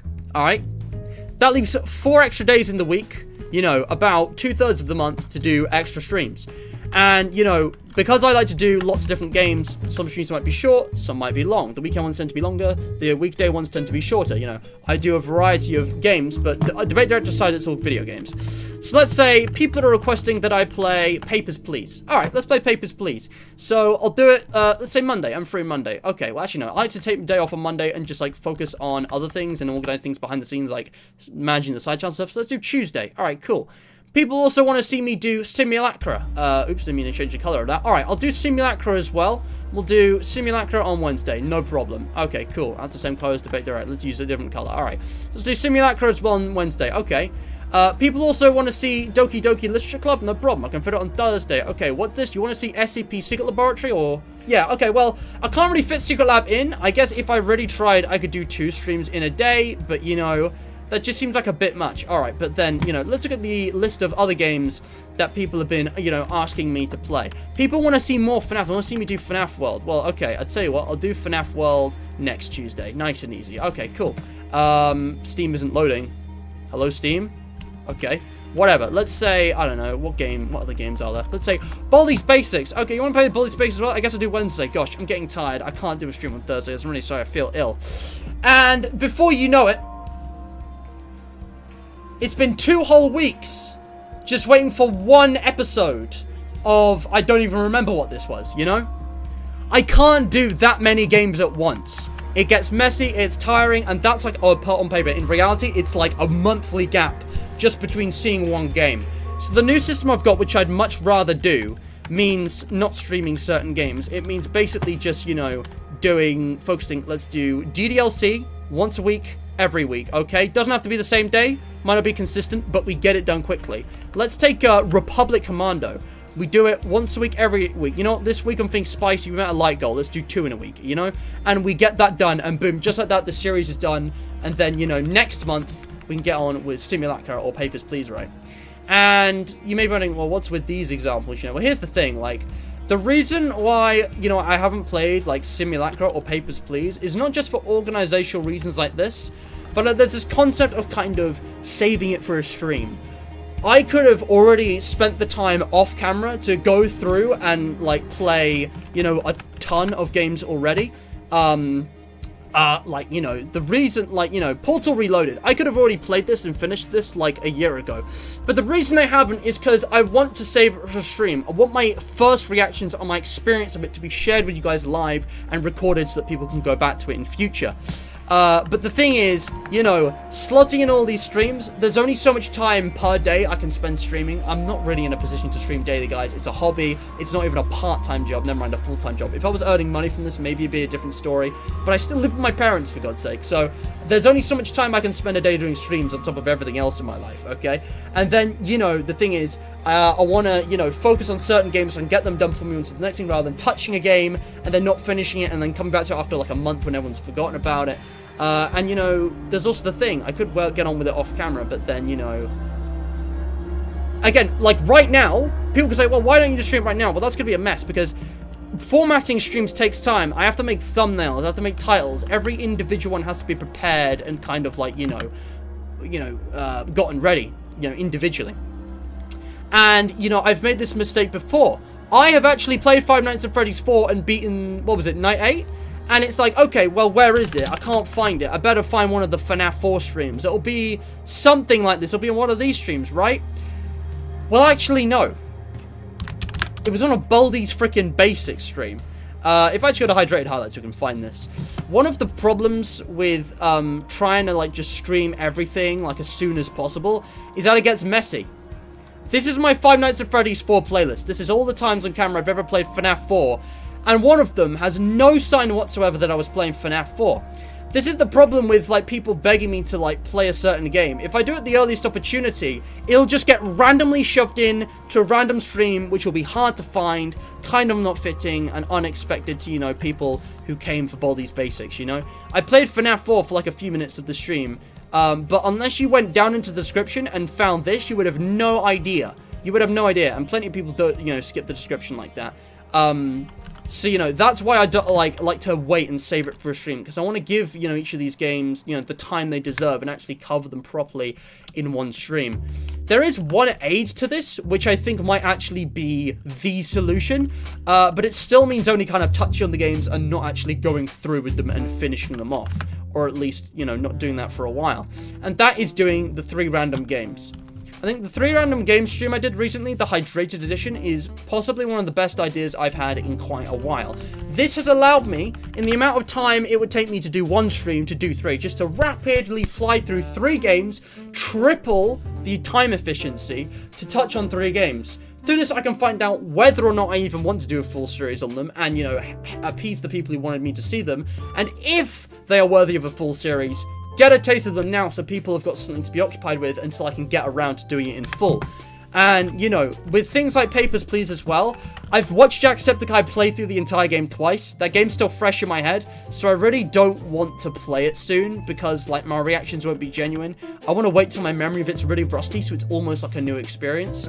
And yeah, that is kind of like the, you know, that is the struggle of management, and having a consistent schedule so people know what to expect and when as well, it's kind of difficult. I'm actually gonna choose not to stream this week because I've done like 20 streams in a row, like daily or something crazy. I am not gonna stream for like 2 or 3 days this week, so it's just like the Friday and Saturday because I want to bring the standards back down. I've been doing a lot lately, and I'm about to launch into some new series. I know DDLC isn't done, but I'm putting that on the back seat for now because there's not much left anyways, and I want to do that in a certain way. But we finished Republic Commando, you know, know, Animated Hell is kind of finished for now. Like Fall Guys, it's just gonna kind of come and go. There's new kind of core series I want to do. There's 2 really good indie games which I've been eyeing up for a while, and we're finally gonna get into them, you know, next month, maybe in the next week. But yeah, it really is a struggle and a difficult balance. I've like had whole like sheets of paper with like post-it notes and stuff like worked out in the past. Let me show you guys something actually. Back in 2021, I used to use this to manage my streams. I don't know how well you can see that, it's a bit blurry. But reading from the top, it says, Mr. Matt live stream schedule template. You can see the month. I've got all the days of the month listed. And then the key. So it's all color-coded to what days of the week are. And then the numbers are what hours of the day I stream. And then I've got a to-do list of kind of like what to expect. I should do 4 to 5, you know, FNAF Friday, Spell Saturday, Debate Direction Sunday. And yeah, it was a whole system. It's honestly kind of overcomplicated, and I don't really adhere to it. It's more of a guideline. I don't follow it to the letter in reality. It just kind of like is a rough shape for me. I've also got it here in the current scheme. Like the idea is that I do primaries on the weekends, secondaries during the week, and then, you know, back burners and whatnot like this. Spoilers. But yeah, like there's a whole load of stuff right here, which is just, it's very complicated because there's so many things I could stream, so many things to do, and I can't do it all. I can't appease everybody. If you try and appease everybody, you will appease nobody, because you'll stretch yourself so thin that you'll lose any kind of thickness, and people want the thickness, alright? People love thick. Right, thick is the meta, and my camera will not position properly. So I would rather have a whole channel that only did Minecraft, but do it really well, rather than try and play every game ever and only do one, like, a month, you know? I don't want to just keep touching on games and, like, you know, only looking at them on the surface. I want to go deep into them, you know, deep inside. But yeah, I hope that makes sense to you guys, because, you know, other than frame drops out of my control, that is like the most difficult struggle I have with running a YouTube channel and scheduling. Because I have to plan things out and plan my days with like the timings as well. With a video, I can record it whenever and upload it whenever. With streams, we have to arrange time for us to meet, you know? But I've gotten really good at time management well before I started doing live streams, so we're all good. But yeah. Nubit's QOT the answer says, I think the one thing that surprised me about your process isn't actually the behind the scenes stuff. I think it's something with the actual content of the videos. Because like, most YouTubers show the graph and constantly bug you to subscribe, but you don't do that. The other thing that you said is during mid-breaks and end of streams, really. It doesn't break the pacing of the stream because you were going to take a break or end the stream anyway. It doesn't bug the viewer that much, and I like that about you. Maybe that's why I watch you. Aw, thank you, dude. I really appreciate it, guys. Obviously, I do want you to like, subscribe, and give me the stats. Not just for my benefit, but genuinely because you will also benefit too. But I don't want to shove it down you guys' throats, you know. I make fun of the YouTuber stereotype all the time. I think it's funny. When I, you know, did the like, share, subscribe, like, more than, like, 2 or 3 times on one stream, Ambience literally pointed it out, and I felt really embarrassed, because that made me look really bad. Although I was doing it for the meme, you know, I don't want to be that cynical, only in it for the numbers YouTuber. You know, I only get 5-10 viewers a stream. It's been that way for years. And I see people come in like, wow, that's sad. How do you deal with the motivation? I'm like, buddy, I'm doing what I enjoy. I don't care. It does bother me when there's like less than 2 people watching, when there's like literally no one watching. That has happened a few times, and it kind of means there's nothing for me to bounce off. But like, usually I always have like a good active 3 or 4 people actively messaging and chatting. Count them right now. Petition, Nubert, Juracuba, Duncan, Mask is also here sending messages, you know, DJ. You know, there's a solid number of people here. It's very few. But of course, that's only the, you know, concurrent viewers at the time. If we count up all the people, you know, coming and going, all the people, you know, checking out the stream in total, and not just the highest numbers at any given time, though. It's peaked at 9. The total views so far is 33. 33 people have checked in on this stream. 33. Now, that sounds like a lot more, doesn't it? And, you know, if you actually count the views, again, some of them are going to be bots, spam bots. Some of them are going to be like second click on, click off views. Some of them are going to be people reloading the stream. Sure. Even if you halve the number of views, and I'm sure it's more than half, some of my streams get hundreds. Half of that is almost 200 views, you know? So like 200 views on Finance and Fan Games. Still barely anything, not that much. But I think the likes speak for themselves, because every like is a real person. And, you know, sometimes we get as many as 10, close to 20. My viewers are definitely capable of going well over 30, but it just happens very rarely because they need serious motivation. But yeah, you know, I'm a small YouTube channel, what can I say? There are benefits to being small rather than large. I'd love to get monetized. I'd love to make this a source of income in addition to everything else that it already is. But, you know, I just enjoy it for what it is right now, and I'm happy to see things evolve as they, you know, come in future. So, yeah. This is kind of an interview, kind of an Ask Me Anything. It's very similar, but it's very specifically about behind the scenes. That's an interesting QOTD new, but very original. It froze in the cursed frame. That's brilliant, Duncan. Oh shit, Matt carrying the camera happens sometimes, but yeah. Oh yeah, Markiplier decreed that the year 1983 doesn't exist anymore, and it's just 1987 again. So yeah, there's only one bite, guys. It happened in 1987. But yeah, Markiplier, King of FNAF is just a nickname. People take this shit too seriously. Just on that topic, Markiplier, I wouldn't even consider a member of the FNAF community anymore. I think after Sister Location, he kind of left the community, even though he did play Pizza Sim and whatnot. But like, yeah, I wouldn't even consider him a FNAFer or a, you know, FNAF icon. He is a FNAF icon, but only historically. And that's fine. There's nothing wrong with that. People need to stop getting fussed and bothering and starting drama over, actually, X so-and-so is the king of FNAF. Like, it doesn't mean anything. It's a completely made-up title, and, you know, we love Mark, regardless of his, you know, relation to FNAF. And it's always been a positive relation. It's just that it's not as close as it was, and that's fine. There's other people filling that market. Markiplier is his own thing now. Who's looking forward to In Space with Markiplier? Are we going to talk about the fact that the URL has CUM on the end of it? I can't believe that's real. I did a double take, and I was like, no way. But yeah, he pointed it out, and it's true. Oh shit, is it just DJ's connection? Did you know DJ Stuff beat 5020 mobile playing Bloons TD? That doesn't even surprise me, because I know a lot of people like him who are just absolutely cracked. They're capable of superhuman, you know, FNAF plays. Oh, not FNAF, but like, yeah. That's incredible. I didn't know that. Wow. But yeah, DJ Stuff. What do you mean, King of FNAF? He's just. I mean, he is a king when it comes to playing FNAF games. He's really good at the games. DJ Stuff is underrated. To be honest, though, I mean, I guess I'm guilty of this. I'm not subscribed to DJ Stuff. I don't really watch DJ Stuff. He's really cool and does good videos, but it doesn't really interest me personally. Not even the FNAF stuff interests me that much. I don't know. I don't really engage with it. But yeah. If you disagree, then I don't know anymore. I mean, to be fair, Ethan is pretty cracked. King of FNAF. Guys, have you ever considered the possibility that there are multiple FNAF kings? I mean, Ethan's a king. Ambient's a king. Shooter. You guys don't know who Shooter is. I don't know who he is. Literally, all I know about Shooter is that he is, like, turned on by, like, saving power and having, like, high percentages in FNAF. Like, I'm not even kidding. Like, he is obsessed with that shit. He's also, like, just, like, inhuman. Like, I can't believe the things he's done. He is, like, some superhuman, you know, hand-eye coordination. The guy is just incredibly skilled. But anyways, I'm caught with all the questions. We've been going for about an hour and a half. I think I'm going to keep the stream rolling for another 30 minutes at least. If you guys don't have any more questions, there's obviously things I can talk about. We can keep this rolling. We could do a break now. A break now would probably be fitting, but I don't need to go AFK, so I'm just going to sit it for a minute. If you guys are enjoying the stream, though, you know, and I do like to mention this halfway through, leave a like. It does help. Subscribe, ring the bell, and get Discord notifications using the link in the description. That really helps.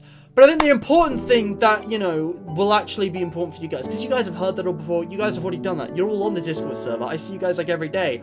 Share the stream, please. Please. Share this. I don't care where you put it. Anywhere you're allowed to self-promote. Discord servers, subreddits, direct messages, you know, whatever social platform, people in real life, you know, show one of your friends one of my videos on your phone. Find a Matt's to Mr. or Hydrated highlight clip if the stream's too long, alright? You know? Like, please, please, please. Share the stream with anyone you think would be interested, who hasn't seen me yet, who isn't subscribed maybe, who, you know, might be interested, because I think I've got some cool things on offer here. You know, I am providing a product, a service, and you are consuming that, and I am, you know, getting goods out of that, and you're getting goods too, and I could actually monetize if I just hit that 1,000 sub milestone. I'm so close. You know, we're so close. We just need like 120 subscribers, 130. So help me out, guys, because the subscriber count has been going up lately, and I really appreciate it. But we can push it even further and even faster. Right, Nuba? I thought the video footage was sped up when I first watched Shooter, and Ethan as well. I thought, wait, why is it sped up? And then I looked at the time, I was like, I was so confused. And it's just like, I don't know even how they go that fast. Like, they just must have spent a lot of time practicing and just getting really good at the controls. Like, I just don't know how they go that fast. But yeah, sadly, they're barely known. Even Ambience with, like, 20k subs almost, not well known. But he's growing. I think Ambience is going to make a name for himself on the level of Stuff or Fusion Z in the next year. I think Ambience is definitely going to be on the scene. So invest in Ambience now, because he is going to go up on the stock market. Secretary of Drama, the Critical General, Secretary of Budget. Oh, that's really funny. The US government version of FNAF, yeah. Petition, why do you keep asking about this? Fucking hell, dude. I've already said twice. I don't know what this Honey Bear's fantasy thing is. Are you trying to troll me? Look, this is the 3rd time. But, like, if you mention Honey Bear's fantasy again, I'm literally gonna I'm gonna put you on timeout. Because I'm sick of hearing about it. What is this? What do you want? What do you want? It looks like a FNAF game. It's a FNAF game? You want me to play it? Like, you gotta give me something. You're just telling me Honey Bear's fantasy. I don't know what this is, and I don't give a shit. Maybe I'll put up Five Nights at Fan Games if you tell me more about it. Just shut the fuck up. I'm tired of hearing it, man. Oh, man. 175% speed? Yeah, he's just insane, dude. But anyways, hello, Carl. Yes, I am becoming pissed. Holly Jolly Carl, shout out to you just for being talented. I was thinking about your memes earlier. I was thinking about you. You have nice fingers. You know, with how you made the memes. Anyway, but yeah, anyways, jokes aside, fellas. Oh boy. So, you want to be a YouTuber? Well, I'll tell you what, pal. You're in the wrong line of work. But if you've got what it takes, let me show you the ropes. Yeah, so how do I do my streams? Forget the history lesson, forget the, like, you know, that was, like, so suspicious, wasn't it? Here's how I make a YouTube channel, guys. Here's the very core basics. I'm gonna show you what to do. I'm gonna get a blank scene, I'm gonna add everything in, okay? Here we go. If you've got the game screen here, you see down here, guys? So, what you want to do, first of all, obviously, you need a computer. You need OBS Studio. There are different live stream, like, you know, services which you can use to, you know, live stream, but OBS Studio is by far the best. You can easily find this if you just search up OBS, Open Broadcasting Software. It is completely free, and it has everything you could possibly need to do live stream. This is what everyone uses. Like, I used to use Bandicam, but it's not as good. Everyone uses this. Check it out. Obviously, you need a YouTube account and need to make a YouTube channel. Now, in the beginning, there will be some requirement issues. Let me actually show you guys something. I somehow managed to accidentally create a second account called E, and I don't know how to delete it because hold on, I want to make sure I'm not exposing any private info here. But if I go to my like, I've created a second channel on the same account, and I don't know how to delete it because the option won't come up. So I've just got this E just sitting here until the end of time. But, how do I go to, like, the YouTube studio of this? Because this is actually perfect for demonstration purposes. Yeah, here we go. So when you start a new YouTube channel, it's gonna look something like this, okay? It actually has, like, an info thing, but it's, like, it's completely, like, empty, and the, you know... Ooh, you know what? No, I know what to do. I know what to do. Give me a second. I've got a perfect example that I can use. I need to log out and log into a different channel, which I can do without breaking the stream, just incredibly. Don't ask me how that works. But if we log in to CONTINUITY space ERROR 1987, go to the studio. You guys may not know, but I have another YouTube channel. I have several. If this thing would load. And yeah, so excuse me. When you start a new YouTube channel, the features are pretty restricted. You might be uploading videos rather than stream, but it's like, you know, you won't be able to actually, like, edit thumbnails until you've, like, met certain requirements. You won't be able to, you know, monetize unless you met certain requirements. Live stream is actually limited to you met certain requirements, but you need a YouTube channel, okay? And then obviously you need OBS. So you've got OBS. Again, yeah, I can't actually do live streams from this account, so I'm just going to go back to Mr. Matt. I don't know what the point of that was. I'm really trying here, guys, but it's just not quite working. Why am I logging back into this one? No, go over here. Go over here. But, we go to the live studio.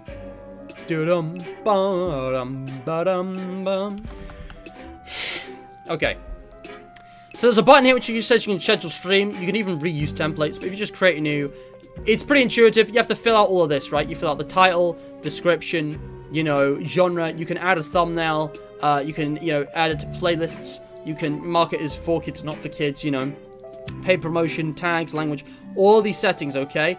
And then once you've, like, you know, done all of these things, you can customize live chat. I can make it subscriber only. I can add a slow mode. I can just leave it default to what I normally do. And then you make it visible. You know, you can leave it private if you need to go back and edit it like a video, or you can just make it public and, like, you set a date and stuff for it. And then once you're done with that, you know, you've got your stream page, right? And then you can make this public. I recommend making it public, you know, 24 to like 6 hours before it goes live.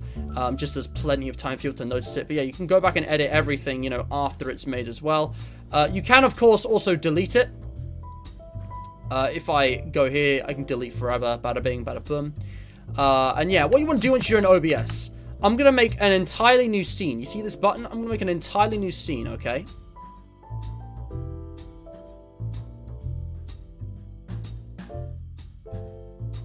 Okay, so I'm just adding in my existing microphone and stuff here. And I'm not going to do this in too much detail right now, but yeah, like, desktop audio is already there, because it's always there, basically. But, like, what you need to do, if I just add display capture, okay, again, this just captures the entirety of your screen, and by default will fill. You know, if you just hit this button here, you can, like, add sources and stuff, right? So, if I want to add, you know, video capture device, that'll be my face cam, and I've already got this set up, but then when you create a new one, you get a whole load of options of, like, what devices you can activate and stuff, blah, blah, blah. Let's just get rid of that, though, with the delete button. And, yeah, if I just go, yeah, video capture device, face cam, boom, hi.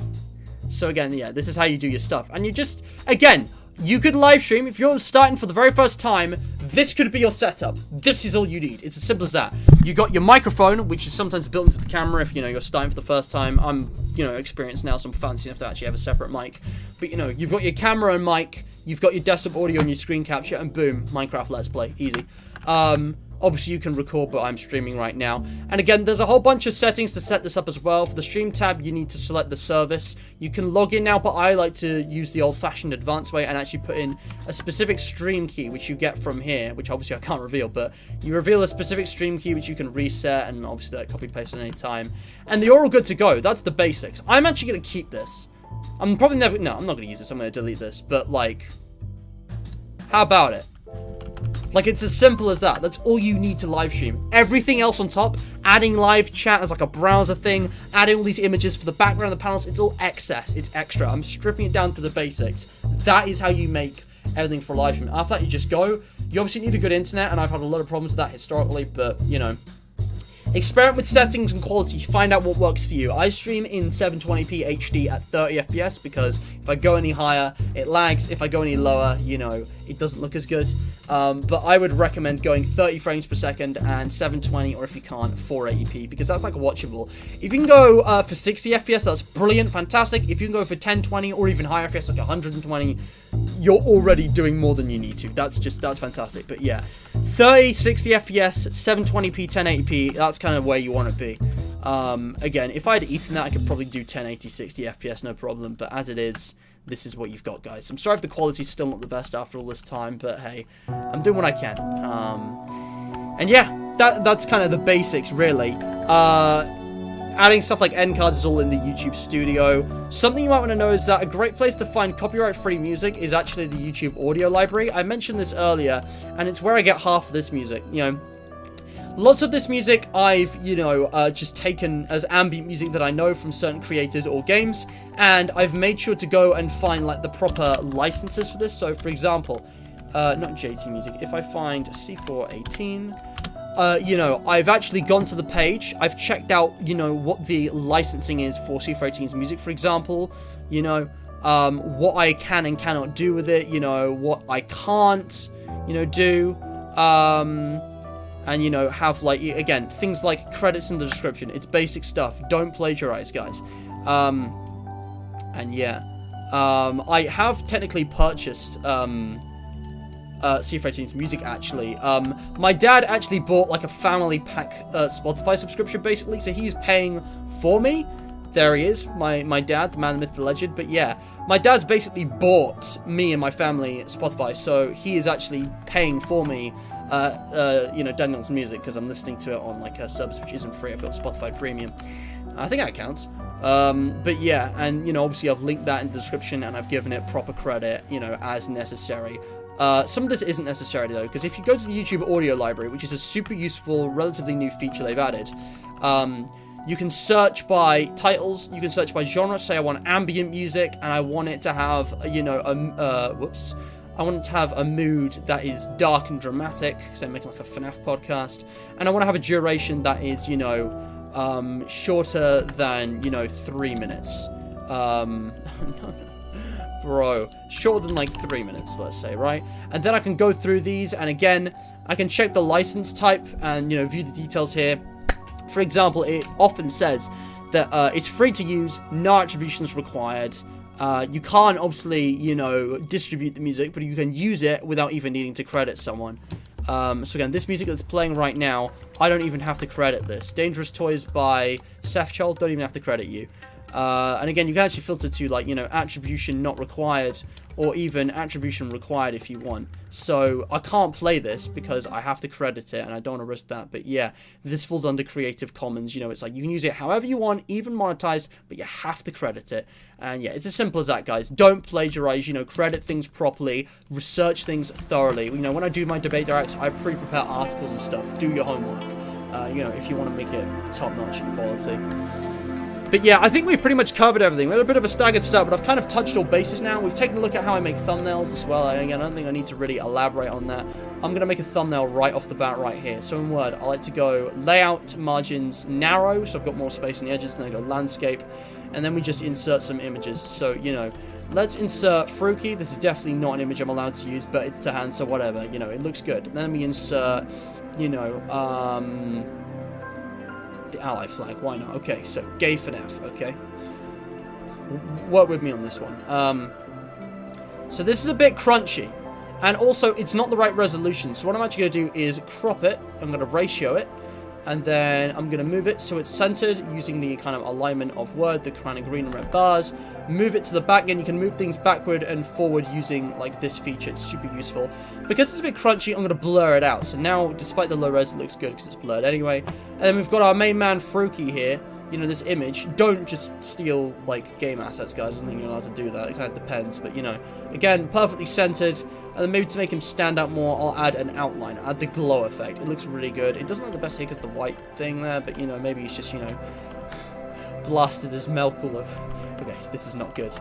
And then maybe, you know, you want to add like a text box as well. And you know, it can be whatever you want. It can be formatted however you want. Obviously, this looks absolutely garbage. So what you want to do is center it in the middle here. Increase the text size. So again, if I make it small, it's readable. It's definitely not readable from here. If we make it really big, though, you know, it should be readable from quite a small way. I don't know if you guys can read that, but I can. And then obviously, you know, make it look not bad. Remove the fill. Oops, hold on. Not the text fill. Remove the shape fill. Remove the shape outline. You don't need those. You know, maybe select the font that isn't like completely boring. I like to go with something like Nova Round. Maybe fill it with something like black or white. Again, both of those don't contrast with the background, so let's give it like a color. Something that sticks out, you know, something that might be, you know, part of the scheme. There's a rainbow in the background, so we can kind of do whatever here. But again, something I like to do is actually have white with black outline or black with white outline, because then your text will always be visible no matter what. And yeah, there you go. That is how you make a thumbnail right there. I'm going to sell this as an NFT, guys. No. I'm actually going to move that down because, again, it's obscuring Fruki's face, and, you know, faces are important, as we talked about earlier, you know, recognizability and stuff. Not the worst thumbnail I've ever made. You can still read it from a distance, I think. You know, if you want to get fancy, if you want to get really fancy, you can make the text glow as well. So you've got like 3 things going on with the text. You know, change up the size of that and everything. What colour should we go? We'll go purple because that matches Fruki's, you know, hat and bow tie. Again, colour-coded, guys. You could also do things like mess around with saturation, make the background desaturated, or, you know, make it like hot or cold with like the colour tone. You can edit like brightness and contrast, so, you know, I can make him like totally overexposed. You know, make it all dark and edgy. And yeah, that's basically how you do it. You can even, if you want, add artistic effects. Something I used to do for Debate Direct, which I decided didn't look very good, don't want to reset the picture, is the cutout effect, which would make everything look like this. There's a bunch of different effects that kind of add like fuzzy noise or like filters or static or whatever onto images. I don't use these often because, you know, they don't work most of the time. You can, you know, mess around with them if you want. But yeah, there is my, you know, that's my image right there. That's my thumbnail, and yeah, that's how you do it. You know, it's very quick, very simple, and like, again, you can obviously do what I did before, take the snip tool, you know, copy paste into Paint, you know, resize it 1280 by 720, save that as a PNG.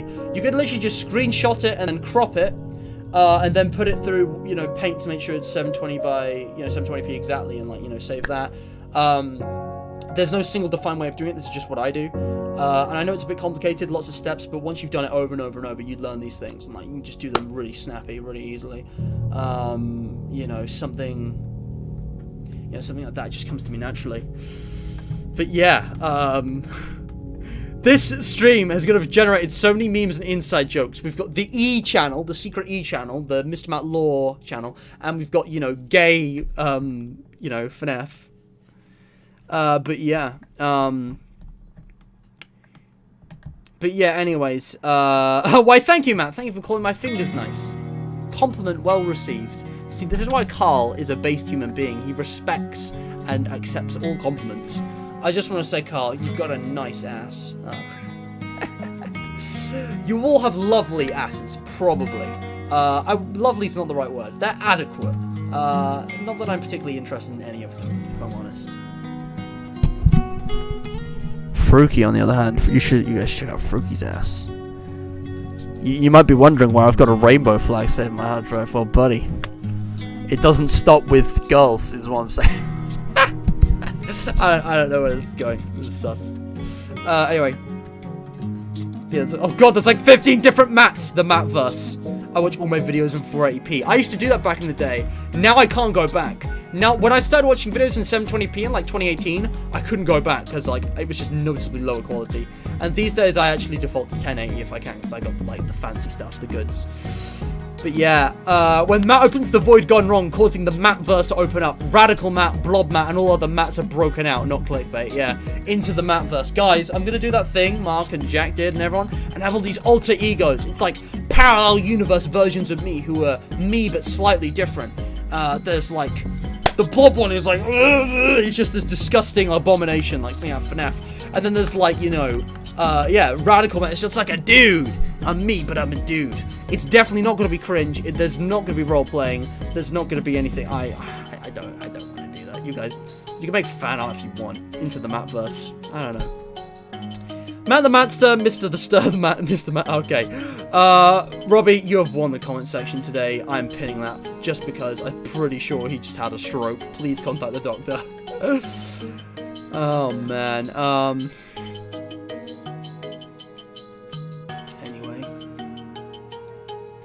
OMG, it's been more than an hour and a half. You shouldn't stay on stream for that long. Go if you please.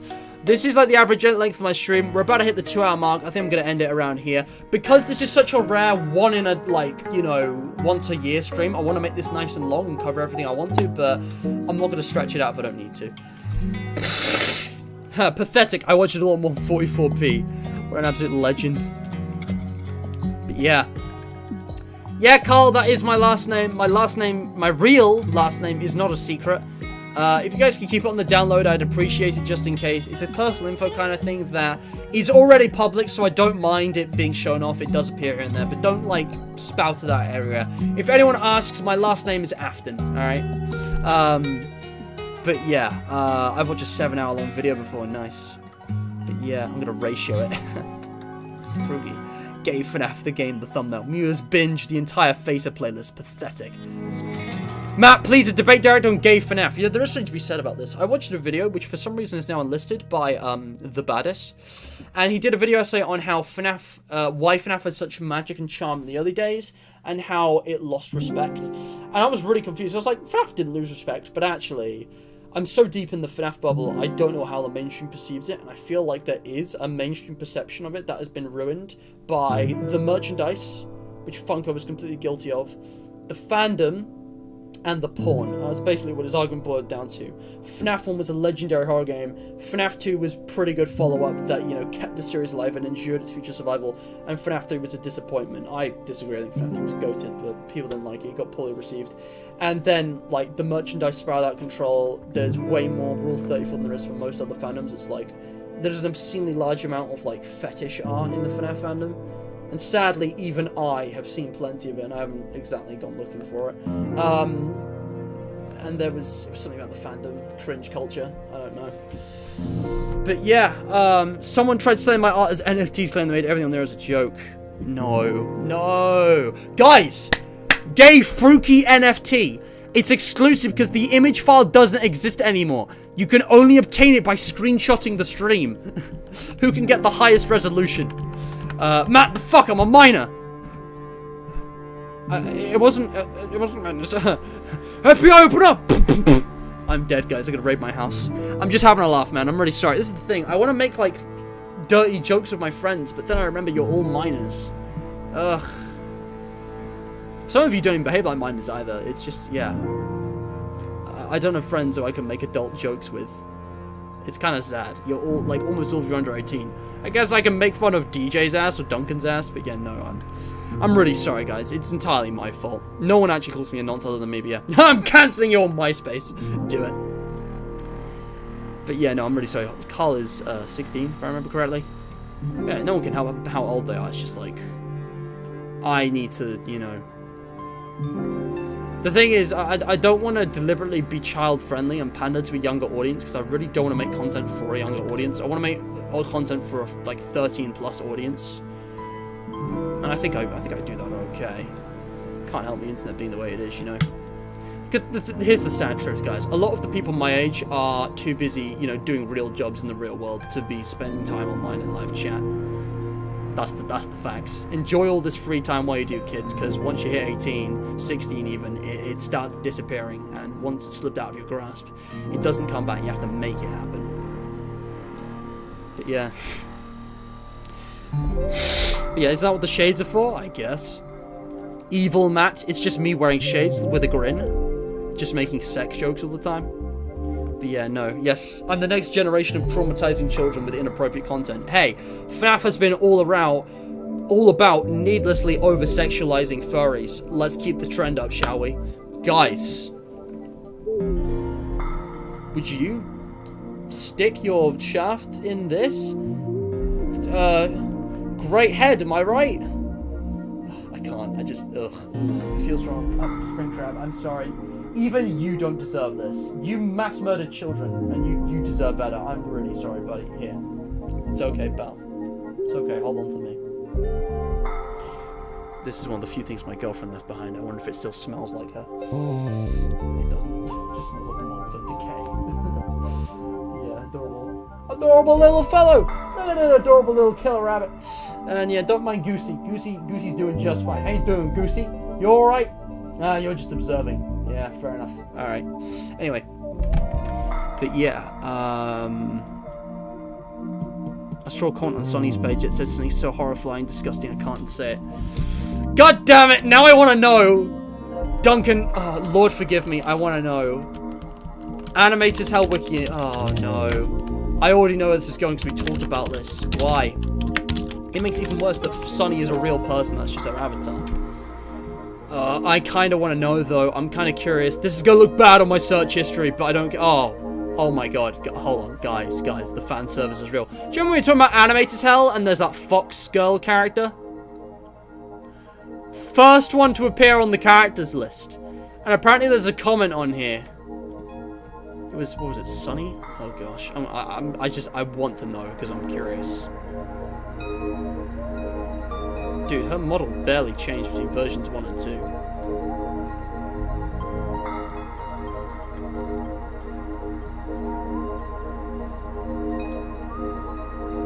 Under 18 gang! See, the kids' table is always the coolest one. You lost your innocence like 3 years ago? What was that supposed to mean? Dude, you were like 8. Not 8, you were like 10. You can always download the vid, lol, yeah. You said inaccurate wiki, was it a different wiki? can't find it. You know, it doesn't matter. It doesn't, guys, it doesn't matter. I'm looking, you probably found something else. Anyway, what are you doing on the wiki anyways? Sad Matt speech with sad music? Oh boy, yeah. I mean, speech was just a robot with a human raisin, so it's maybe possible because all the... Carl, no! You are part of the problem! I am part of the problem. I am part of the problem. It's different wiki, yeah. Forget it. Ugh. I don't get it, and I don't want to get it. I don't want to get it. If Robbie knows what it's about, I don't want to know. Anyways, guys, I think we're all done.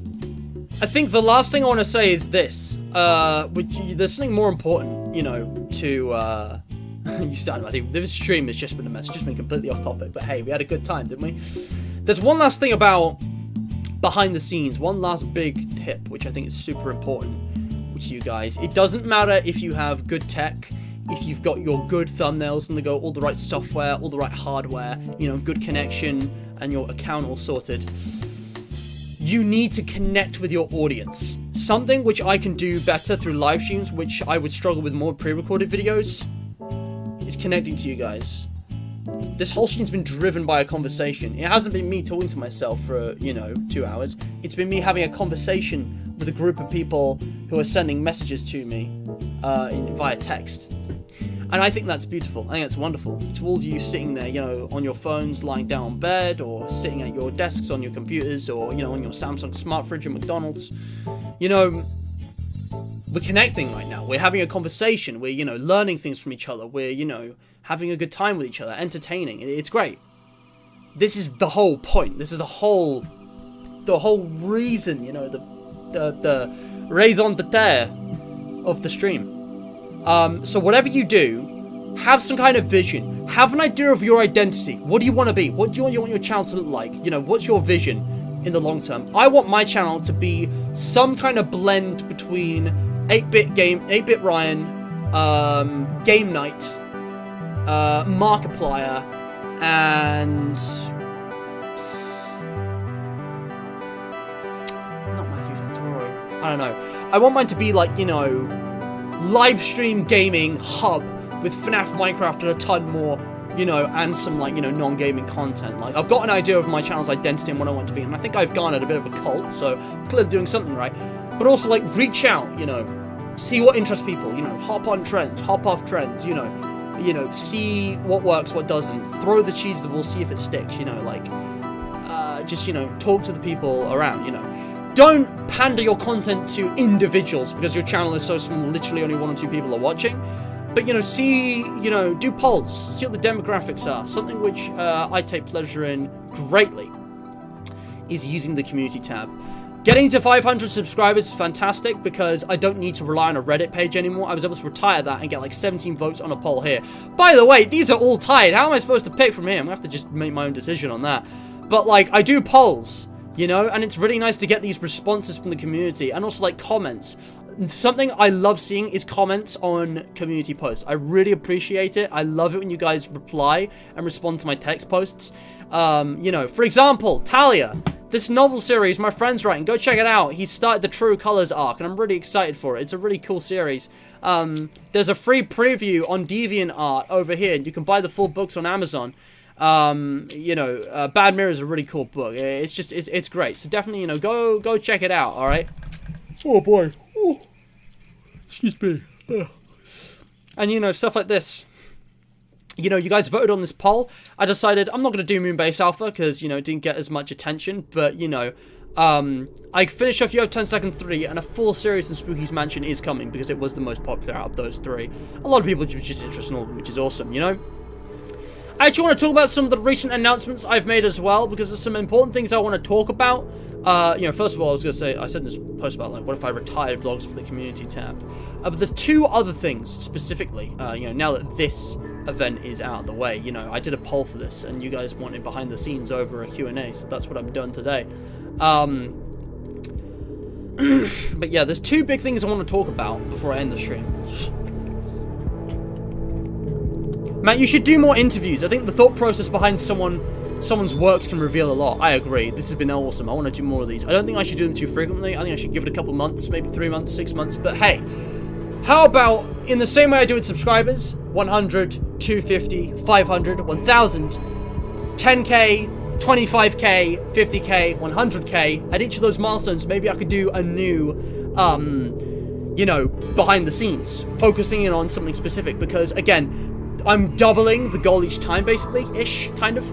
Not with 10k, don't be 12.5, and 10k is a better number. It's a good starting number, but, you know, hopefully, the channel's going to grow, you know, exponentially, so, you know, that will still be kind of linear in a way. But yeah, when we hit 25k hours of watch time total on the entire channel ever, I'm going to do another one of these, and I'm going to do a poll asking you guys if you want me to focus in on how I do my thumbnails, how I do my OBS layout, how I do my scheduling, how I do, you know, YouTube studio tools, that kind of thing.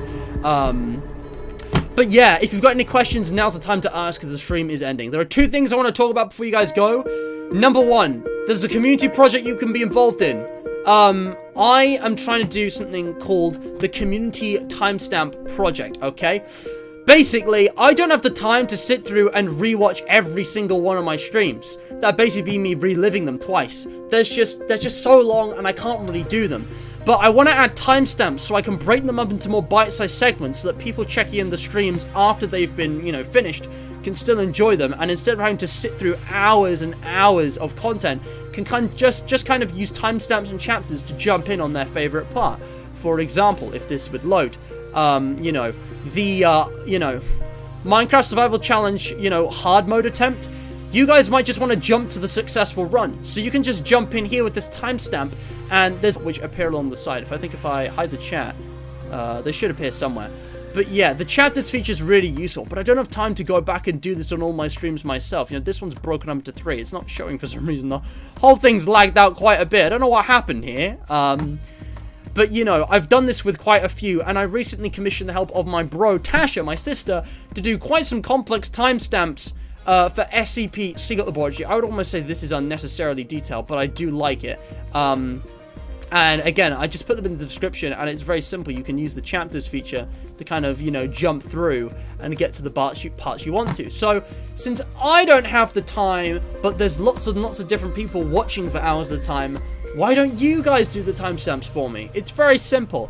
If you actually binge through a whole stream, like Noob, if you're binging through Facer and you want to help out everyone who's going to watch that after you, why not actually note down and comment the actual timestamps of, you know, each of the segments? It could be as simple as, you know, intro, gameplay break, gameplay outro, you know? It would really help me for revisiting old streams and making them more accessible to new viewers. And there are rewards involved. If you timestamp a stream, I'll give you a shout out. I'll pin your comment with the timestamps and then copy paste that into the description, which means you can comment anything in the same comment and get that pinned. And if you do 5 of these, I'll give you a shout out. I'll give you a role on the Dehydration Nation. It'll be exclusive to you, that role. And there'll be very few people with it. If you want to get started, there are specific series which I really think could do with being timestamped. I'm not asking you to go through every single one of these, but maybe some of the newer ones. If you guys have ever wanted to watch these series but never got around to it, make it a project. Sit through them. Go and jump through the timestamps. Hell, you could still jump through them and probably accurately timestamp them, but if anyone happens to be watching these, I'd really appreciate it. So that's the Community Timestamp Project.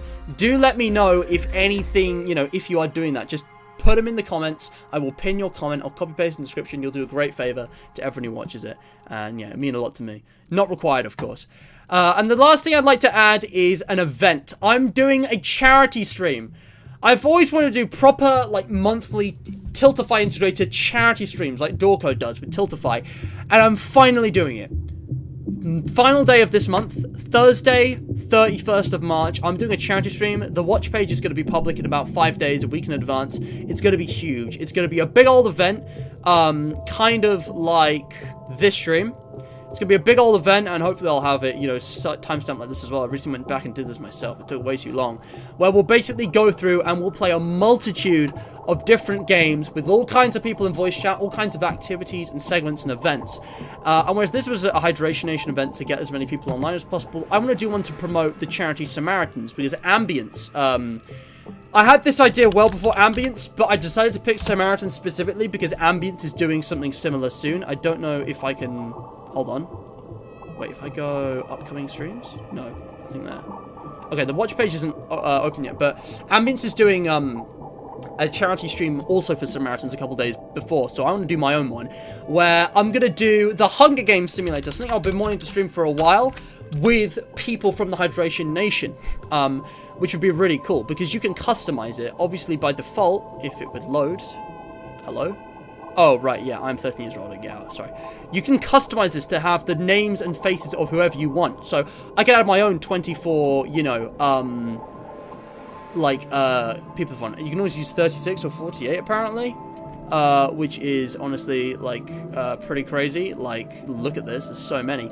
But yeah, I want to do like a simulation of that, maybe do some Among Us, because that's a really good party game that everyone loves to get involved in, you know. It's been a while, man, it's not even on my favorites anymore. It's been quite some time since I played Among Us. It's a perfect party game. And you know, also maybe I'm gonna add this back to my favorites so I can easily access it. Where is it? Where is it? Among Us. It's in here. But maybe I could also, you know, do some Minecraft Hypixel stuff, like Hypixel mini games. There's a whole bunch of games that we could and could not do, and I'm willing to talk about it.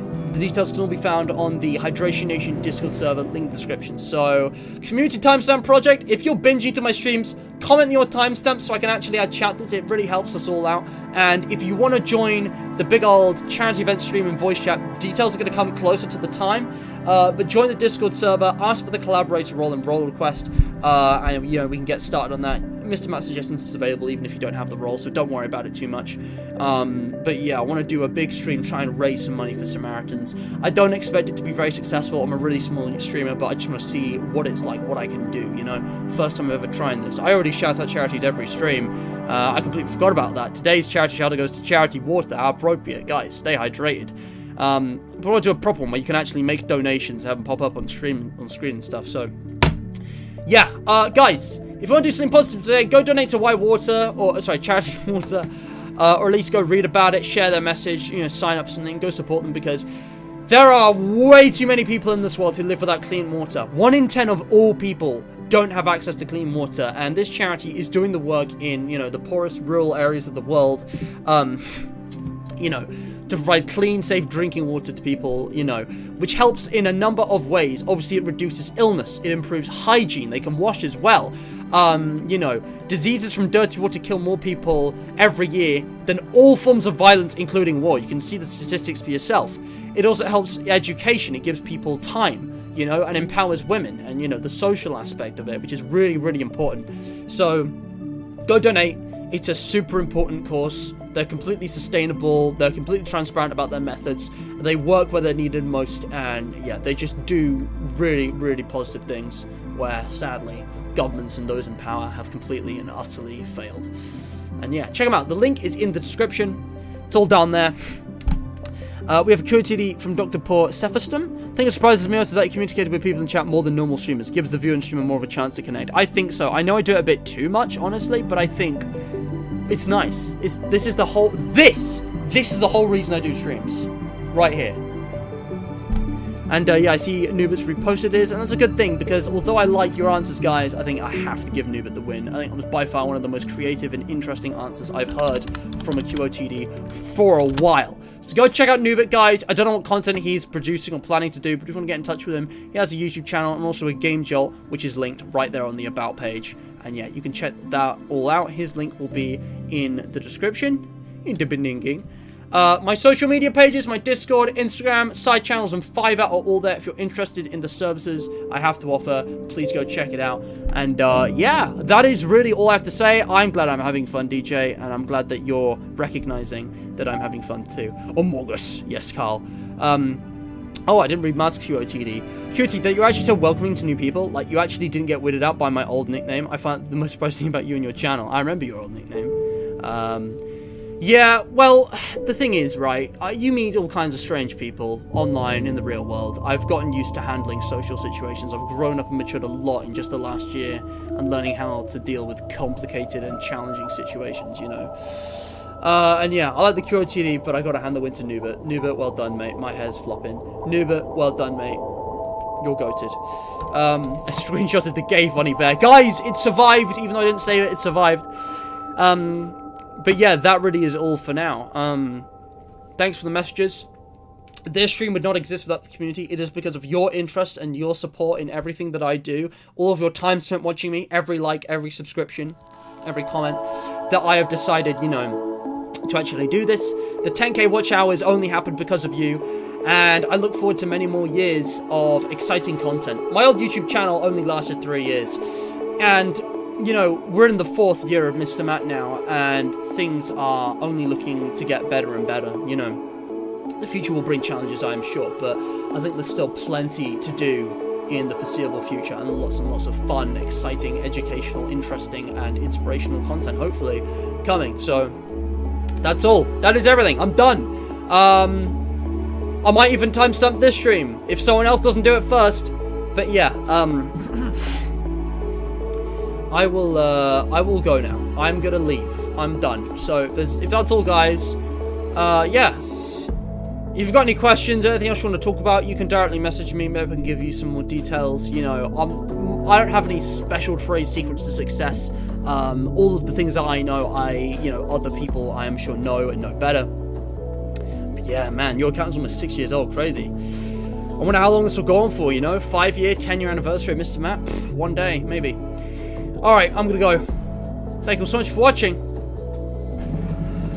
And, stay hydrated. I need to do the British thing where I stick out my pinky. Stay hydrated.